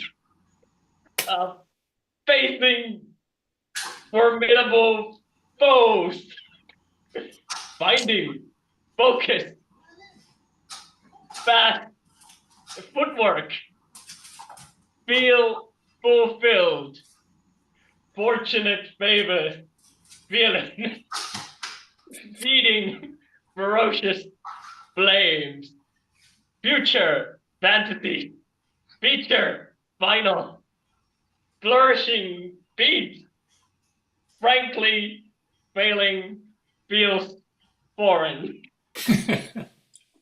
finishing first fist flawlessly, fighting for fairness, friendship, following fortitude, firmly feel, finish first, formidable, Farah, ferociously, finest, freakazoid, for fuck's sake.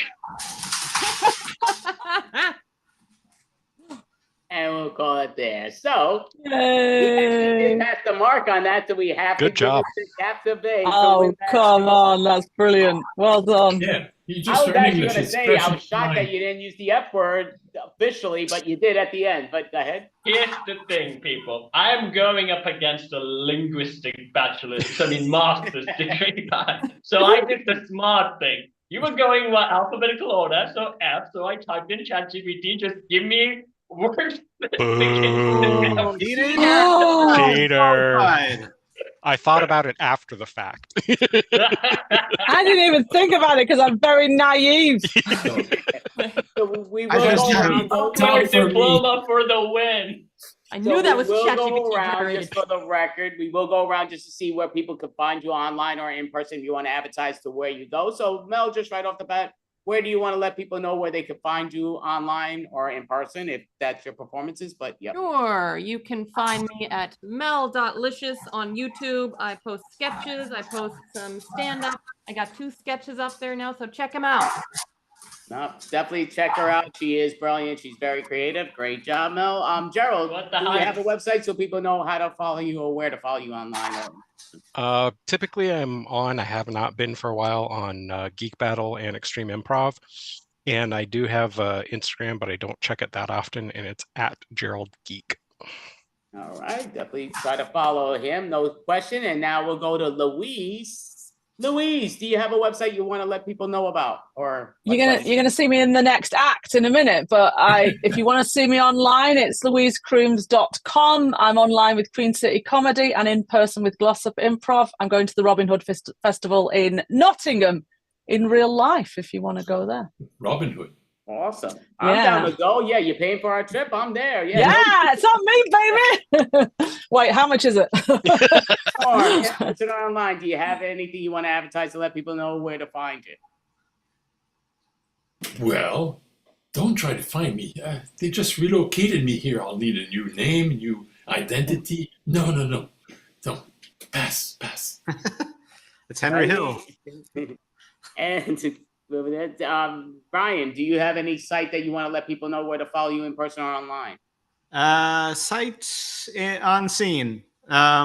You can find me at some of the extreme things. I'll be doing a stand-up show at the end of September in Pennsylvania, which I don't think relates to anybody here except for Norm, who lives in Pennsylvania. But there you go. Wait, you're not meant to say where Norm lives. The secret. What? Oh, sorry. the We Mafia got him, again. boys. We got him. Right. Oh, If sorry. you can erase, I'll give you my improv points if you can erase So you this. definitely follow, and we are waiting to let best for last because he did win, so he has to be the best. We got to give it to Cap. Do you want to let people know how to find you in person or online? I will be found inside the algorithm ChatGPT. Now you can find me on Sorties where I sing, I dance, I throw myself in a bucket, and I work with puppets. And you can also find me on Extreme on numerous shows. Awesome. So you all did a great job. Thank you all. So David Riley usually runs the Extreme. I was able to take his spot. I know they face games they never faced before, but they all handled it like champions. To me, yeah, it's fun just to get out there, and they all did an amazing job. So thank you all. Again, we'll be back next month for our 50th month ever anniversary. So that it's not our anniversary, but our 50th show, which to me is big. So we're going to bloom it out. So if you want to perform in a future show or next month show, reach out to me, stand up comedian on the improv team. But thank you all. Great job. Definitely. I ease Ames. Ew. Dandy. Oh yeah, and Hanku. problematic teen books. But yes, definitely. David Riley Poznanski's got his books that you should try to order online or order online or buy it in person if you see it in your face. But yeah, you can get it on Amazon. I actually have all 3 books, which is great. But Luis will pay for the trip. How many improv I'm boys will we- I'm paying for everything. Well, the first $10 anyway. So it's a Robin Hood event. Yeah. I'm going to rob from you to give to the Steal poor. from the rich and give it to us poor. all right. Well, thank you all. This is a timer show now, so we're way past our time. But thank you all. Thanks, Andy. You might as well stay on, Louise, because she is the next act. I'm but next. You want to introduce them? I'm sorry. Oh, I can leave and come back. Oh well, either or. I mean, it's because you're here. I'll stay. Now, do you know who they are? Yeah. Oh, so yeah. Do you want to introduce? Up next is Beep Sebastian. Hello, everybody. Mel, can I borrow you a second because we need a suggestion? And as you're just Yes. there, probably left. I'm here. Hello, we are Hello. Beep Sebastian. I'm Louise. This is Vivek. We're going to do some long form improv for you. And for this, we need to know something about holidays because we think August, maybe people have been on holiday. And Mel, I wanted to ask you whether you've taken anything unusual on holiday with you. And I don't want to know about your socks or your toothbrush. What is something that perhaps we wouldn't imagine that you would take with you? Well, something I've taken with me on vacation was this stuffed pillow. It was like a stuffed pillow with a monkey on it. I was oddly attached to it, and it got stolen from a suitcase once. I was very sad. So Someone yeah. stole your monkey pillow. Yes, her name was Peaches. If Peaches, if you're out there, if you can hear this, please make yourself known. Thank you so much. Thank you, Mel. We're going to start the show with a monologue, and then we're going to do some scenes for you. Thank you very much. Hope you enjoy it. I was desperately trying to find a monkey to steal. I really needed a companion, and I'd had enough of human beings. So I was really trying to find, diversify amongst the primate world. I went to the zoo, and yeah, they had some monkeys there, but they didn't particularly seem interested in me. They didn't seem particularly interested in me, which is the story of my life, really. You see, I have tried to make friends with human beings, but I found them pretty complicated, to be honest. So I thought if I found myself a monkey friend, that I would finally find some connection with another beast. I would finally find some connection with another beast. That's all I've ever wanted. I mean, every human being I've treated like a beast never wanted a connection with me. And so I had to go further afield, but it didn't work out there either. Well, not at the zoo. So I decided to proceed further and, just try out in the wild again. I headed out into the forest. I headed out into the forest to try and find my new primate friend. And it was scary, I've got to tell you. The trip was long, but it was worth it. Hey, what do you think of the new look he's got? I think it's great. I think he looks amazing. It doesn't he? Yeah, I thought so too. I've decided that we both should try and look exactly like him. Oh my goodness, I would absolutely love to look like my favorite pop star in the world. Exactly, Arnik Wadhwa. Imagine if you were mistaken for Arnik Wadhwa on the street. Arnik Wadhwa! Oh, God. You know what I love about him? Arnik Wadhwa. I love that sorry, I trip over his name sometimes because I love him so much. No, absolutely. Yeah, I can't say his name without getting excited. Let's just call him AA. But the thing that I love about AA or Arnik Wadhwa is that he has got such beautiful eyes. That's true. You know, the thing that I love about him the most is that if I'm in a fan club of Arnik Wadhwa, then I can be a fan club with you, Dorothy. Oh, I would love you to be in a fan club with me, Michelle. That's That all would I be want. so cool. You know, I always wanted you at school to hang out with me more often, you see. I thought you hated me at school. Oh no, I pretended to hate you, but that's what you do, isn't it? Oh. You know, I see. Well, yeah. I only started getting into Extravaganza because I knew you liked him. Oh, well, I only got into him because he was, had pretty eyes, as I just said That's previously. true. Yeah. You have pretty eyes, Dorothy. Oh, thank you so much, Michelle. So do you. I think we're becoming BFFs. I think it's more than that. Scene.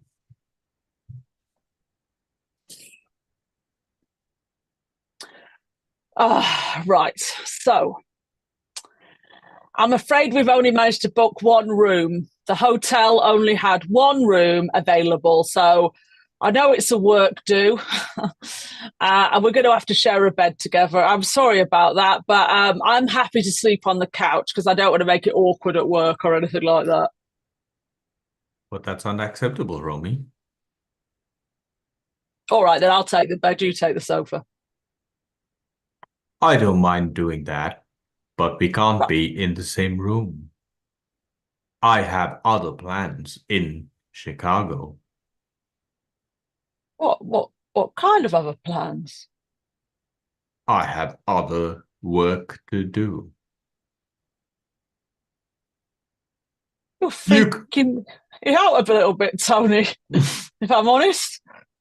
Well, well, at this stage, I might as well let you know. In which case, you could stay in the same room, I suppose.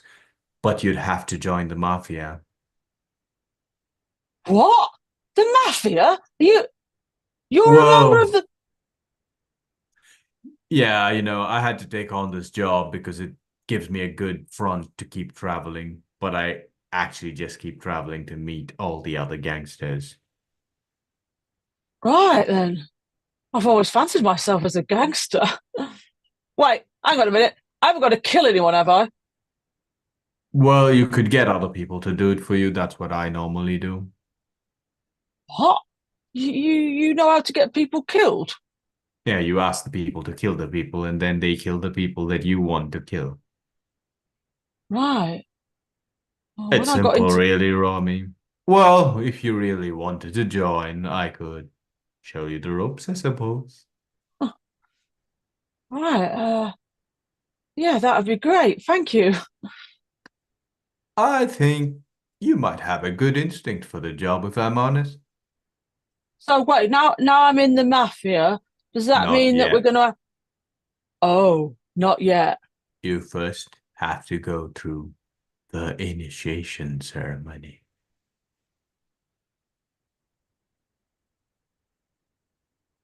I'll just sleep on the sofa.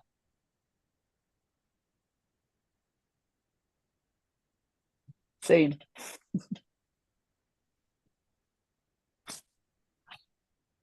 Well, well, well. I'm glad you came back home after all these Yes. years, Eleanor. Yes, Mum. I'm sorry that I've been away for so long. I'm surprised I could even recognize you, to be Yeah, honest. no, I've grown my hair long, which I know you didn't like. Yes, I didn't like it. I liked you short. We're a practicing Buddhist household here. You need to keep your hair short. Well, What? I'm rebelling also. I'm not vegan anymore. Well, also, you're not part of this household anymore. Why should I be surprised? Unless you want back in. I think it's important to get to know your family again, and I'm willing to forgive you for all the things you said to me, Mum. Wait, are you on some sort of an AI, you know, do all the things you're supposed to do list? What do you mean, a bucket list? I'm sorry, it was AA, not AI. Did I say AI? I thought it was like a No, you robot. know how you need to make up for all the things that you Oh, did you mean wrong. AI? Yes, because I mean yeah, AA. AI, of course. Not AI, that would be different. I Not thought you... AI. No, It really wasn't AI. I'm sorry. no, I it's think like AA. It's like AA, basically. I not wanted to eating the do. meat has made me faint enough to get all my Yeah, it's words fine. mixed up. Let me fan you. No, it's not that, Mum. I just think that I need to come back. I left out, I stormed out, I disowned my family, I moved on, and now I've decided to come back. And it's not at all because I've run out of money. Ah, the problem is, Eleanor, that we have disowned you too. You can't disown me. I disowned you. We have the official certificate here. My dad is here. Dad can't stand to see you. I'm sorry. He had to go back into the other room. Okay. So you've disowned me when I disowned you first. It doesn't matter. You're not coming back home, Eleanor. I went into the forest and there were plenty of monkeys there. There really were a lot of monkeys. But I found it a bit difficult to live in the forest. And you know, I had my suitcase. I had those lovely pillows you can snuggle up to, and that bit was comfortable. But the food bit was a bit difficult. And so rather than trying to steal a monkey, I actually had to make friends with a monkey. I had to make friends with the monkey because if I didn't, I wouldn't get a banana, which I was desperate for. I'd only been able to eat insects in the forest, so I was desperate to eat some fruit. And I did make friends with a monkey. I did make friends with the monkey and with several other forest creatures, if I'm honest. It was quite a thrilling experience. There were birds, there was an odd tiger, there were well, there weren't any elephants really, but I tried to pretend there were. I tried to pretend there was elephants because I love elephants. They're beautiful with their majestic trunks and they hold hands. Well, trunk and tail, but it's like holding hands. I felt at one in the forest. I felt I'd found my home.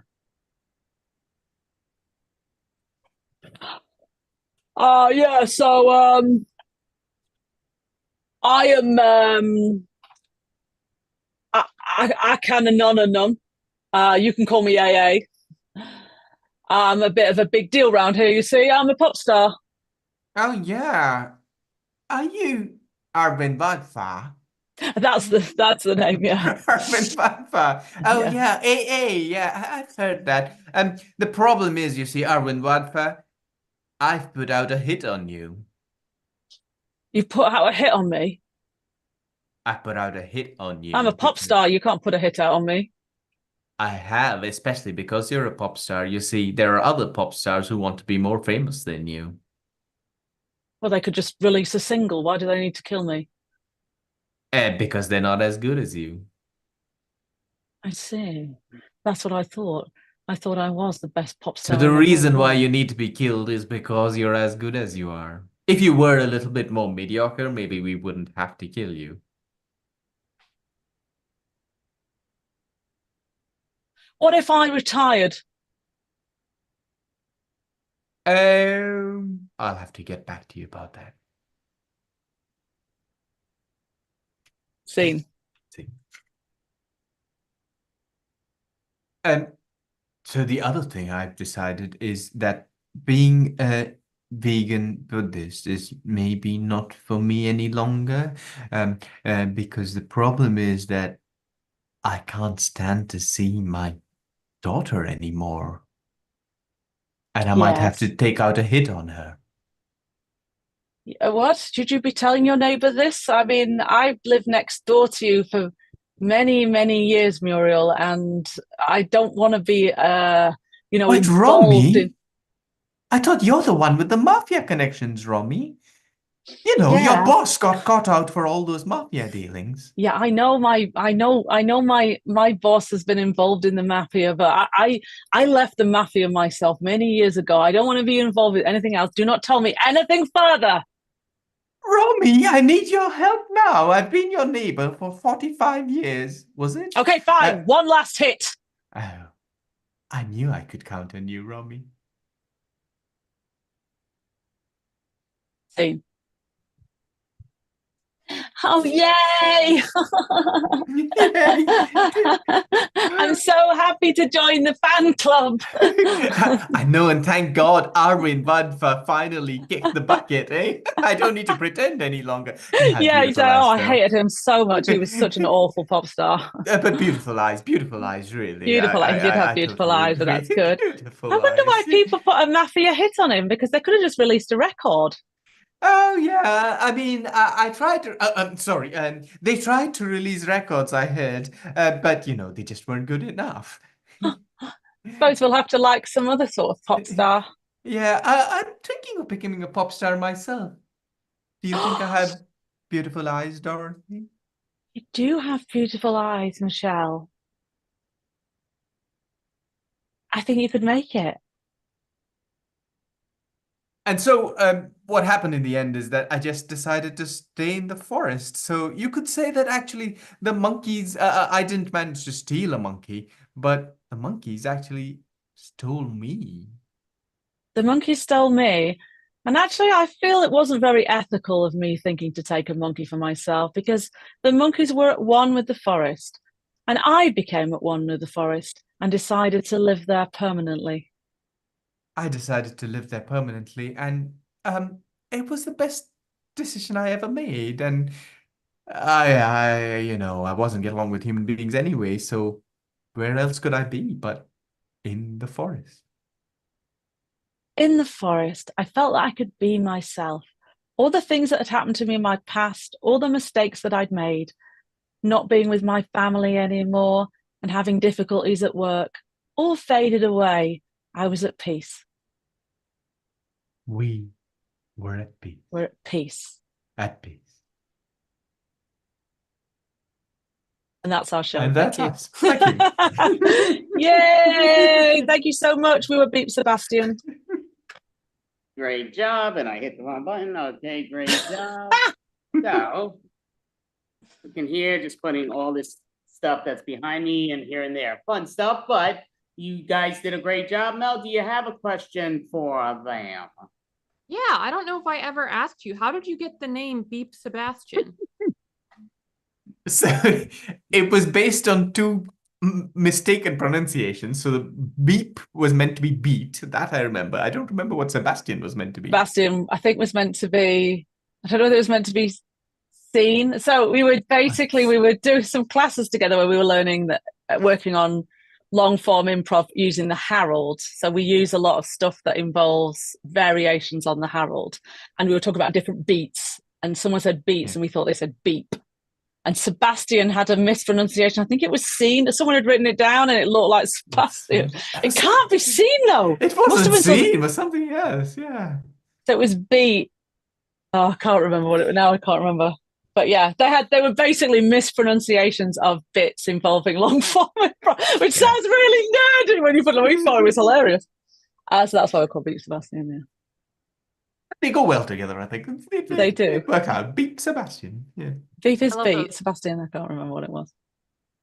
Those little in jokes for team names are the best. Yeah, it's really cool. Stories. If you do something and you just have a man, because people have already got the good ones, haven't they? Like improbable, and everyone's got all the good improv puns jokes. already. Yeah, They've got all that. So you might as well be called like 3 pink elephants or something. Mm-hmm. You know what I mean? It's not a bad name. 3 pink elephants. So you just have something that sounds like it might be you. Especially if you made it up. I think it's good to just have that, because at this point all the best improv names have gone, I think. Well, you both did a great job, no question. We're just so behind it. I'm getting people they're like, oh, why, blah, blah, blah. And it's gonna blame Beep Sebastian. It was their fault. They can just mess with you guys. But great job, most definitely. So thank you. Definitely. Oh, do you want to? Yeah. I'm just looking. I'm Vivek. No, I don't have any social media to plug, unfortunately. We're just going to go off quietly. So Louise has her stuff that she did advertise a little, but go Yes, ahead, Louise, throw it out there one more time so people know how to. LouiseCrooms.com is my website. Look there at photographs of me dressed in weird ways. Not in Not you say lewd, just not in a this? lewd way. Wait, let me check it out. No, just great job. Not like that. Not in a weird way. In a comedy way. Not anything else. Not like OnlyFans or anything like that. Perfect. Great job by you both. Thank you. Thank you. Thanks for having Thank you us. so much. you. Bye bye. Bye-bye. Perfect. So we are running a little late, but I'm going to do this just because I've been saying I haven't been doing it, which is driving me nuts. I want to advertise the movie to an extent. So let me do that real quick. It's a quick little clip. Just gotta click. Why does it do this when I try to click it? I don't know why it doesn't let me do it. Might have to do this afterwards, but.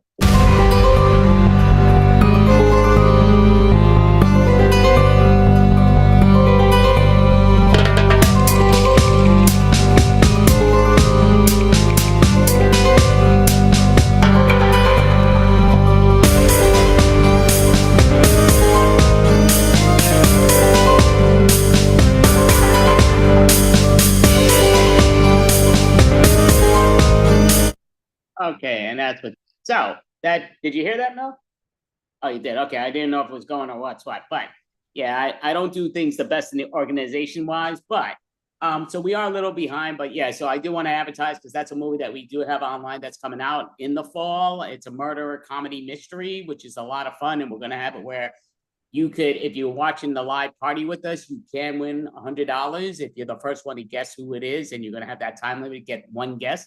We don't have 1,000,001 people, but again, everyone's a suspect, counting the 2 detectives that are on it. Mel is one of the detectives. She might be the killer. Who the hell knows, except her. And it just goes down to, but it goes down to, it's going to be a lot of fun. So, and I'm doing an improv class tomorrow in Central Park if you're in New York City from 1 to 3:15 p.m. So you should come there on 81st and Central Park West.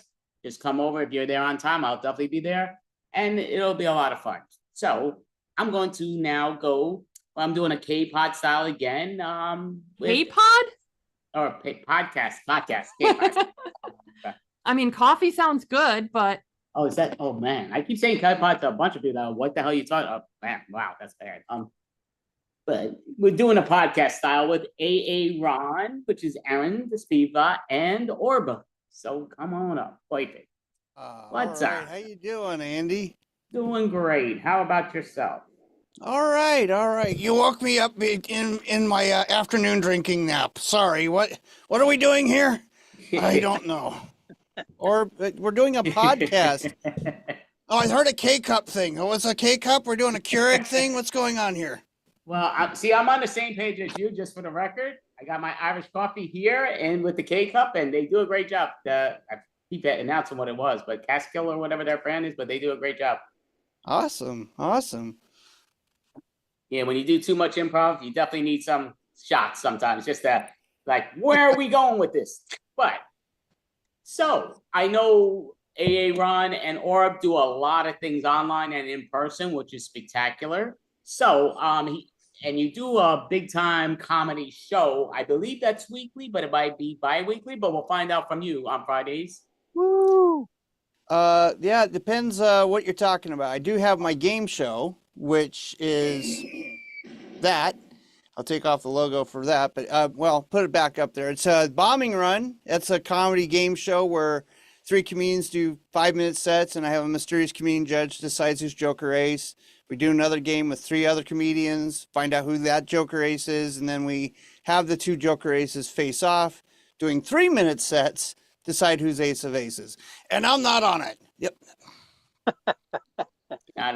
Well, Can't bet on it. Well, yeah, curious. Why can't Orb be on it? He's hysterical. He's great. He's a gem. There's a rule. I've put down the rule. The general cannot be part of the game. I've done it once and it was terrible. And yeah, so if I'm gonna bomb, I'm not gonna bomb on my own game show. That's how that works. Okay. So that's that. I try to do that about every other week. On a Mondays we record, and we, then I get them up to DBTV. This is that Roku, Amazon Fire Stick app. You can also find it on dbtv.tv. On the West Coast, it plays Friday nights at midnight. On the East Coast, it's 3 a.m. on Saturday mornings. So if you stay up that late, I mean, with that big of Irish coffee, you might be able to make it till 3 a.m. 3 a.m. is a piece of cake for me. There's no question with that. But so yeah, it's spectacular with going on. Now, do you do any performances in person, or right now everything online? We've done some like open mics and stuff like that. It depends on how my work schedule goes, because the one thing I think people kind of dismiss about online shows is that, one, I don't have to drive an hour or a half hour away, then be on a list and wait another hour and a half to 2 hours, and then drive home another half hour. You know, I've cut out all of this problem, because sometimes work gets in the way and you're like, well, I could do an online mic and I could be down there in 5 minutes, eat dinner and be down there, you know. And my wife knows where I'm at. Does she really know where you're at? You know, she knows you're playing with a puppet. That's enough, Orb. That's enough. She's questioning him constantly. She's like, what do you want for Christmas? G.I. Joe? Do you want G.I. Joe? Yeah? Do you want G.I. Joe? Oh, stop it, Orb. Stop it. So it's not nice. We're doing a podcast here. Try to be nice. I am being nice. So just because you opened up that door, I'm going to have to ask, because Orb mentioned your wife. Yep. Would it be better? I guess she's not so upset because Orb is not carrying you behind the bottom. So I guess it's better this way. Yeah. Actually, she'd rather not see Orb per se. So that's the one thing. She does know about him. She rolls her eyes at him. Yeah, she rolls her eyes in love with me. She is in love with me. I can't believe it. She loves a puppet more than her husband. Now, that's not true. It's not true, or please stop that rumor. It's too late. I just want to announce this on this podcast. Me and his wife are running away. Yeah, we're going to honeymoon at the Muppets mansion. We're going to have a great time. Now, stop this. Stop it. So very curious of where you're taking it. Now, we are curious because the fans have reached out and people are curious about Orb. Orb, are you going with anyone? Is there an orbit out there or something?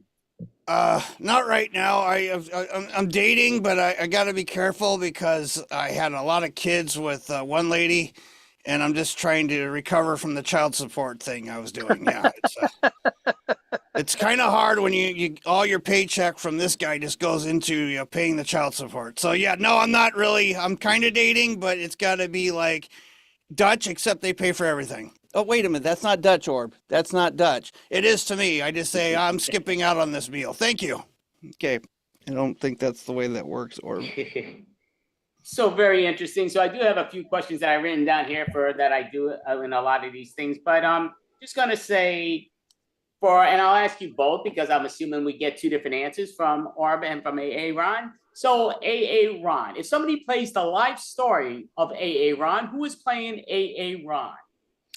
Oh, that's simple. Vin Diesel. Yeah. What? No, yeah, Vin Diesel, man. Vin Diesel. He's, he looks like me and he has such an emotional range. I'm sure he can match it right. Well, it looks like you have a tough What's this critic guy there. on anyway? I don't understand. What's this guy on? Vin Diesel. So just kind of curious. I'm going to ask Orb the same question though. Orb, who would play your life story? Me. This me. That's too good of a casting. We need someone else to play. Oh, okay. Ryan Gosling. Yeah, there you go.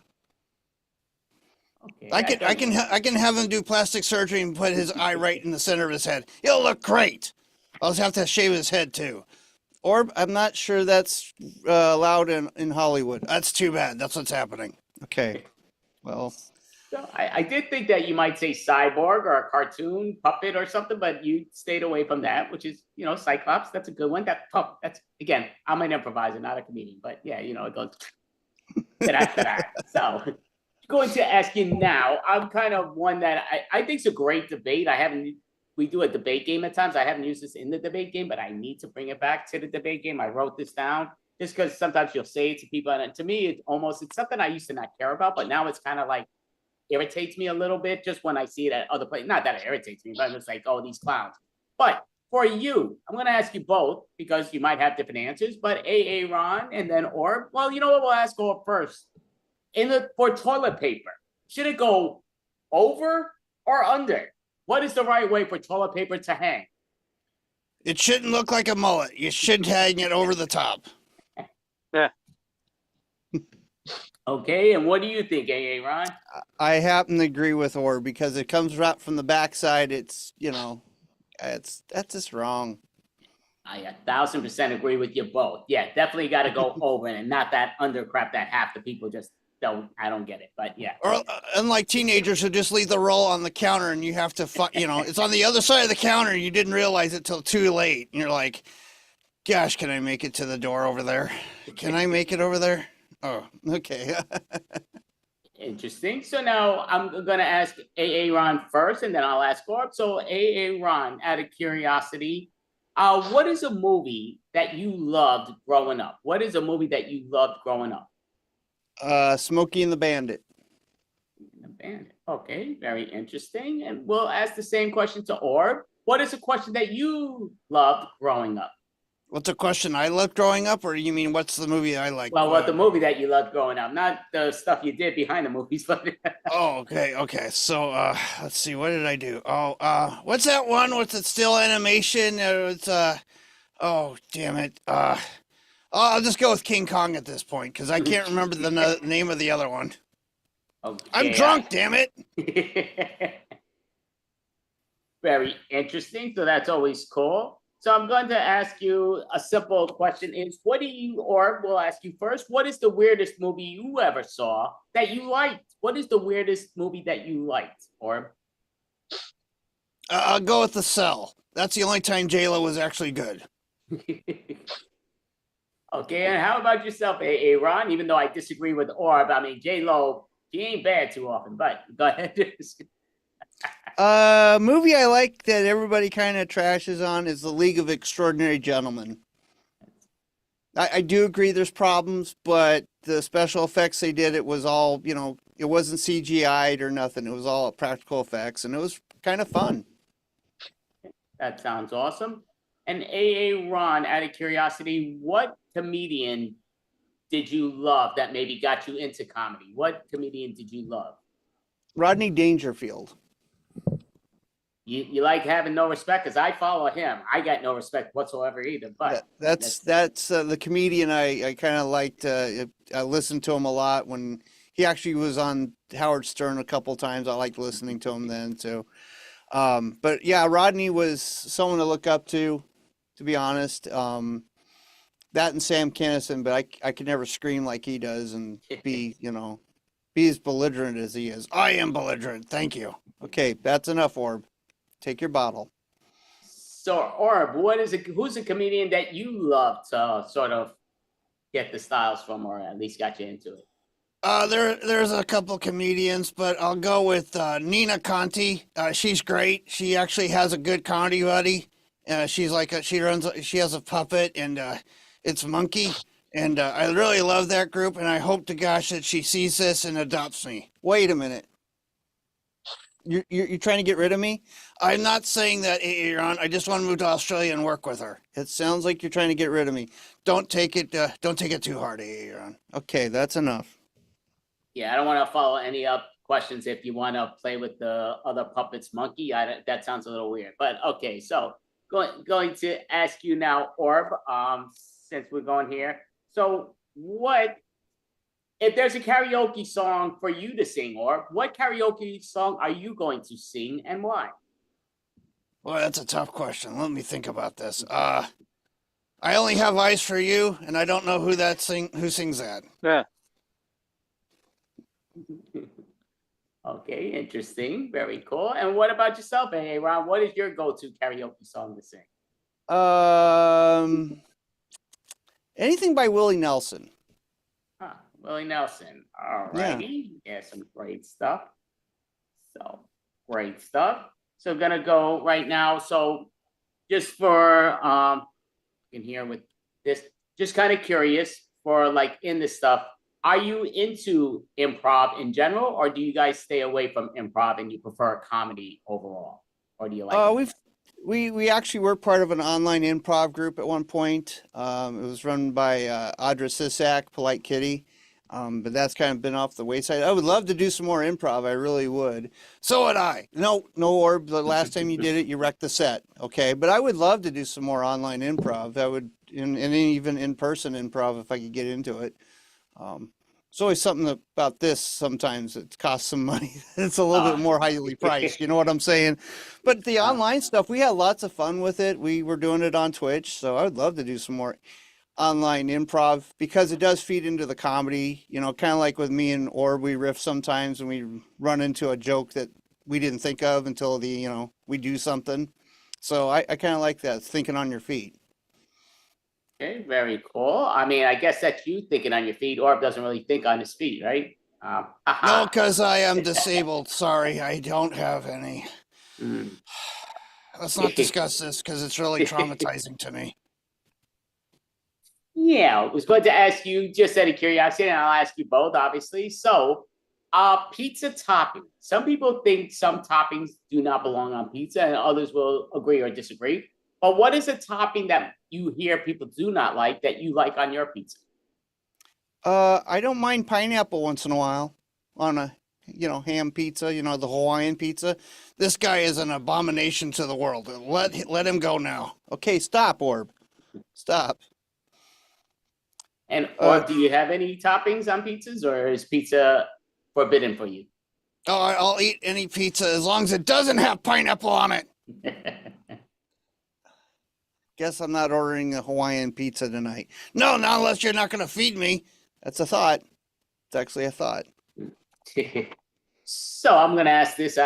It just kind of going to the left field. So what is your preference on an airplane? Do you prefer the aisle or do you prefer the window? And why? Oh, I prefer the window seat so I can look down, and see the country as it goes by. I really like that. I do enjoy that. I prefer the aisle seat so I can just, I just keep bugging the stewardess for more alcohol. Yeah, that's what I do. Yeah, he did it earlier on a Southwest Airlines, and he was bugging them while we're getting on the plane. That was very embarrassing. Okay, so I'm kind of curious. So now, have you ever been to Dangerfield's in New York City, Rodney Dangerfield's club to perform or watch? I haven't made it to New York yet. Would love to because I got a lot of friends in the New York, New Jersey area, and would love to, do some stand-up comedy, improv with them. So that's kind of the thing I would love to do. Haven't been able to make it out there yet. Okay. Or would you have any interest, or you want to say hell with New York? No, I want to go to New York because I want to change the what they call the Big Apple. I want to call it the big. I want to change it to the Big I. Yeah, they'll love me. I'll be the new. I'll make a lot of money on that too. Okay, Orb. I'm sorry, Andy. I didn't mean for just. He goes off, and I just. So yeah, so usually with my K-Pods, I keep saying K-Pods, I keep calling it K-Pods. I will take that Irish coffee, please, now. With the podcast style, that this is our second one of 3 today. This is the most I've done in one day, even though I'm going to cut them all and put them bi-weekly, but finishing out the movie, so it's going to be a little bit later, but I do have them, and it will be posted, but this one stays on. Some are on both the Extravaganza and that, some are not, but that's all fun and here and there, and I'll reach out to people when it gets there. But yeah, so I do like to do improv games, like 1 or 2 with the people that I interview and pull it out left field. So sometimes people are a piece of cake with it. Sometimes they're like, crap. But again, they still do it, so they don't care. Mm-hmm. But yeah, you know what? So we could even go there for now in the beginning. So we're gonna do it. So I'm gonna have you, just because it might take too long to ask you both to do it, I'm gonna have you be one the same, if that's all good with you. I know Art sometimes doesn't like being one the same, but I believe in you both. So it's going to be, we're going to give you know what? We're going to do the alphabet game. Why not? Simple game. Ooh, so the alphabet game, and with the alphabet game, our goal is to get it under 90 seconds, but definitely under the 2-minute mark, because that's always the go-to with the timer. So what's what? I will do the little timing here, which I'm getting offhand. And I always use this dumb flashlight just because my light's not bright enough, which is my own fault. I need to get a new light that's super bright, because I keep getting lights that last a long time. They just are dark, at least in my eyes. So we're going to do the alphabet game. So, okay, so right off the bat here, just I'm looking at this, that I see the letter T over there. So I will even let you give me the suggestion because I'm going to do the timer once you start. But what is your choice? Do you want to go first or second? Because you're going with me in the alphabet game. We'll go back and forth. We'll go second. We'll take your We'll go lead. second. Okay, so we're gonna just try to reach around it in the minute mark, or I mean, not minute. That'd be incredibly impressive. But yeah, so 90 seconds, 2 minutes tops. But we're gonna start with T, and the suggestion will be cartoon, just as behind. This is great. That's my favorite cartoon. Sucks. This sucks. Understand that it doesn't have to be the greatest of all time.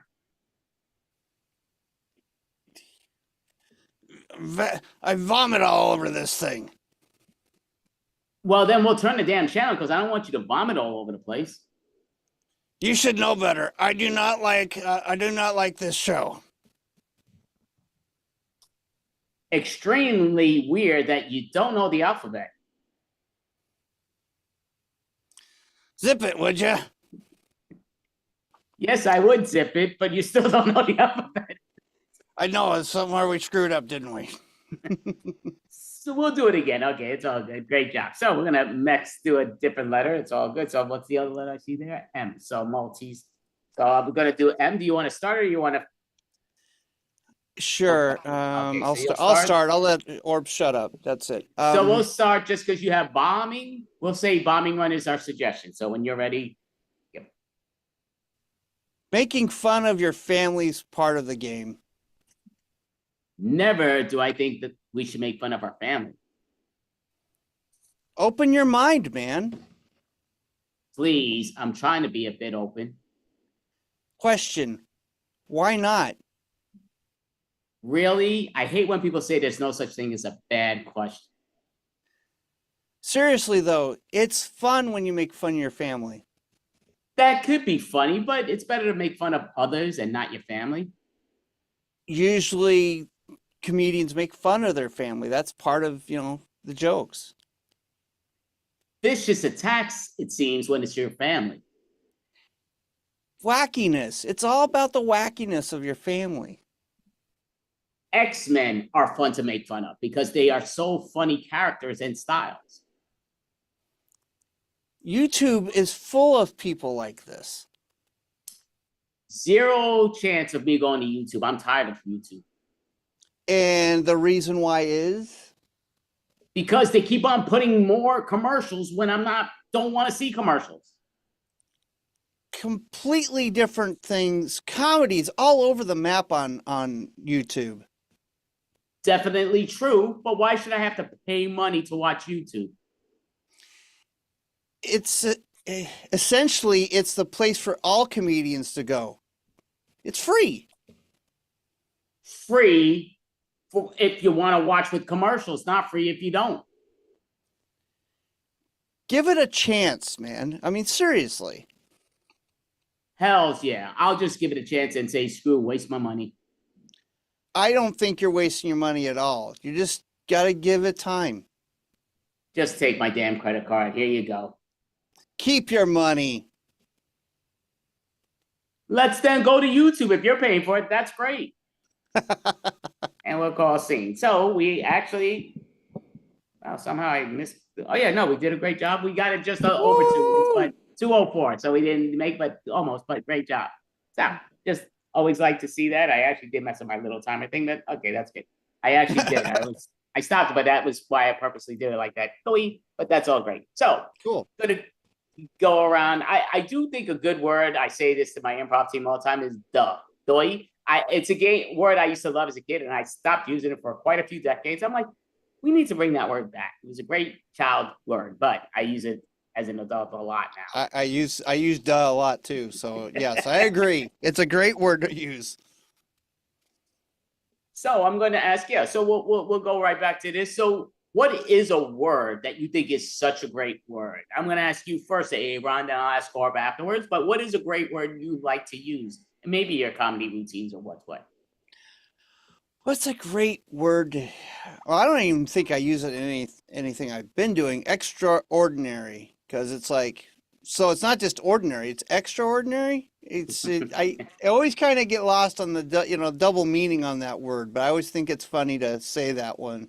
It's like military intelligence on that word. Okay, interesting. And what about yourself, Orb? Is there a word that's your favorite? Yes, drunk,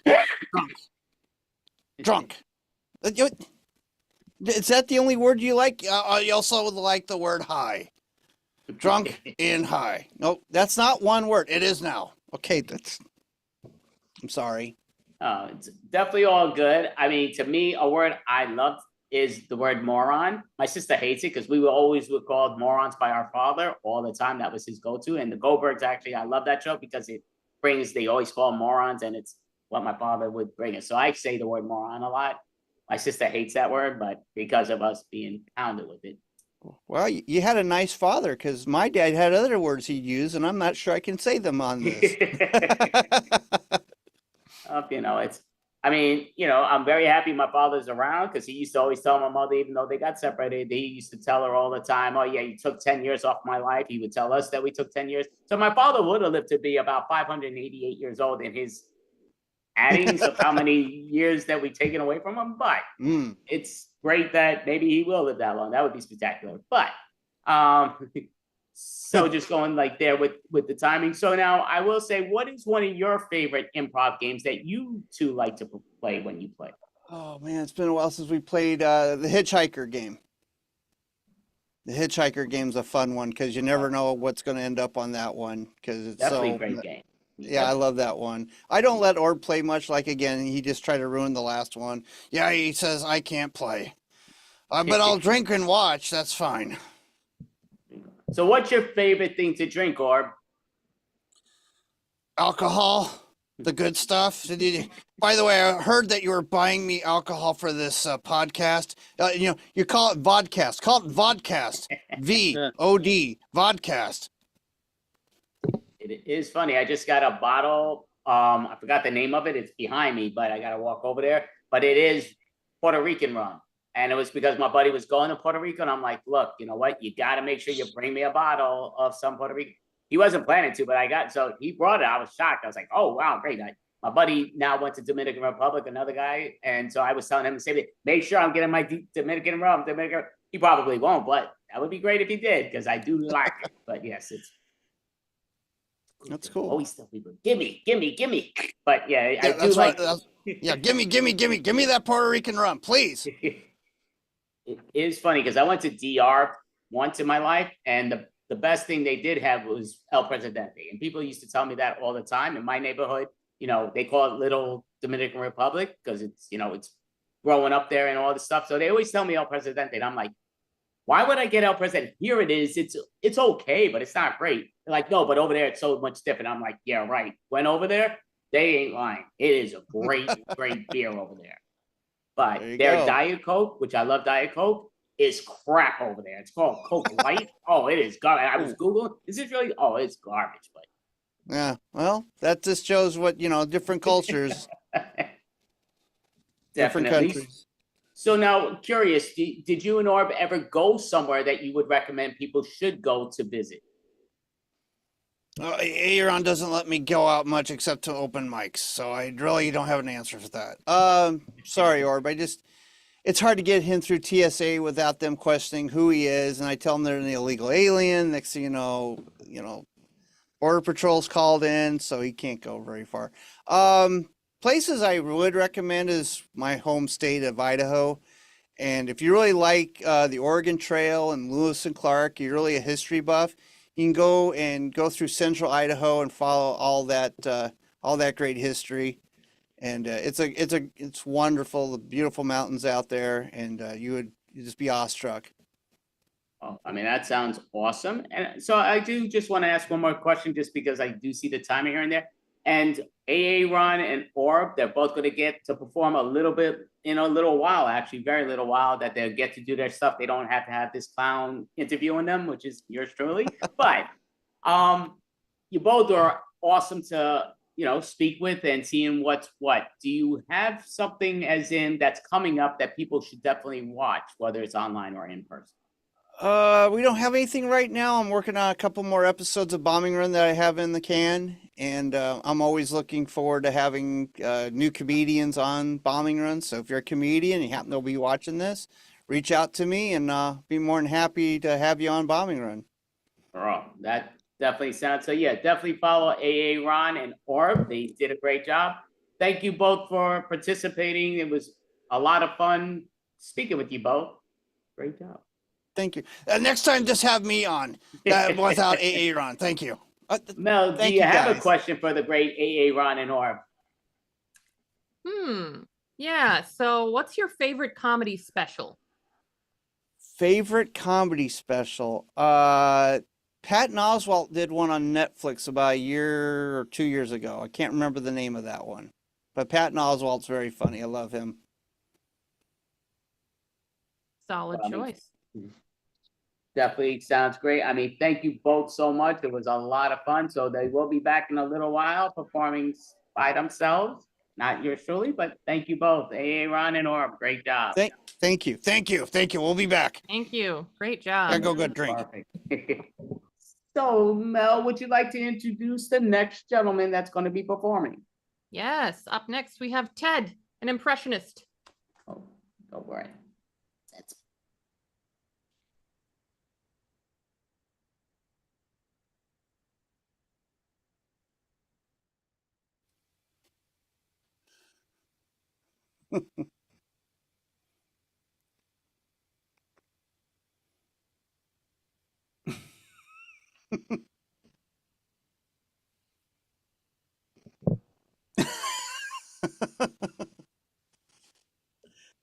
Oh, I'm on now?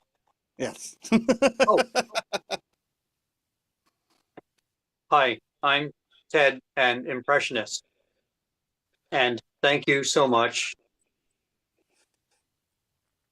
Andy and Mel. You know, when I'm in front of a very large audience like this, I tend to hyperventilate. Excuse me.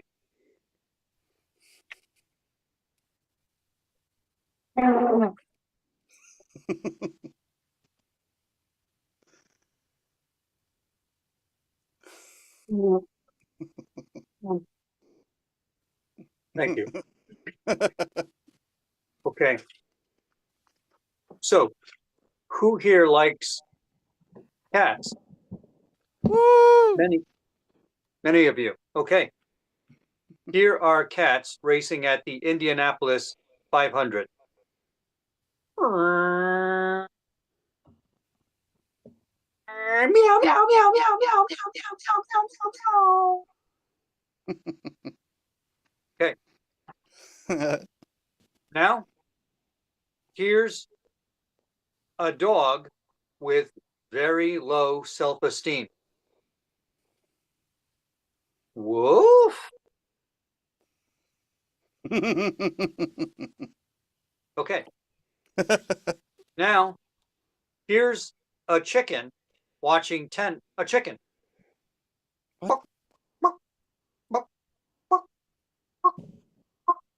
Now, here's a chicken watching tennis.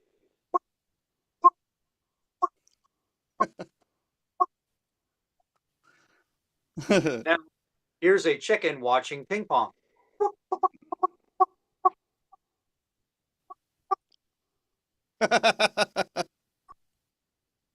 Now, here's a chicken watching cats race at the Indianapolis 500. Meow, meow, meow, meow, meow, meow. Okay. Now, here's a cuckoo clock at a Moroccan restaurant. Goose, goose. Goose, goose. Okay. Now, here's a Bad Bunny listening to Bad Bunny on a Bad Bunny skiing slope.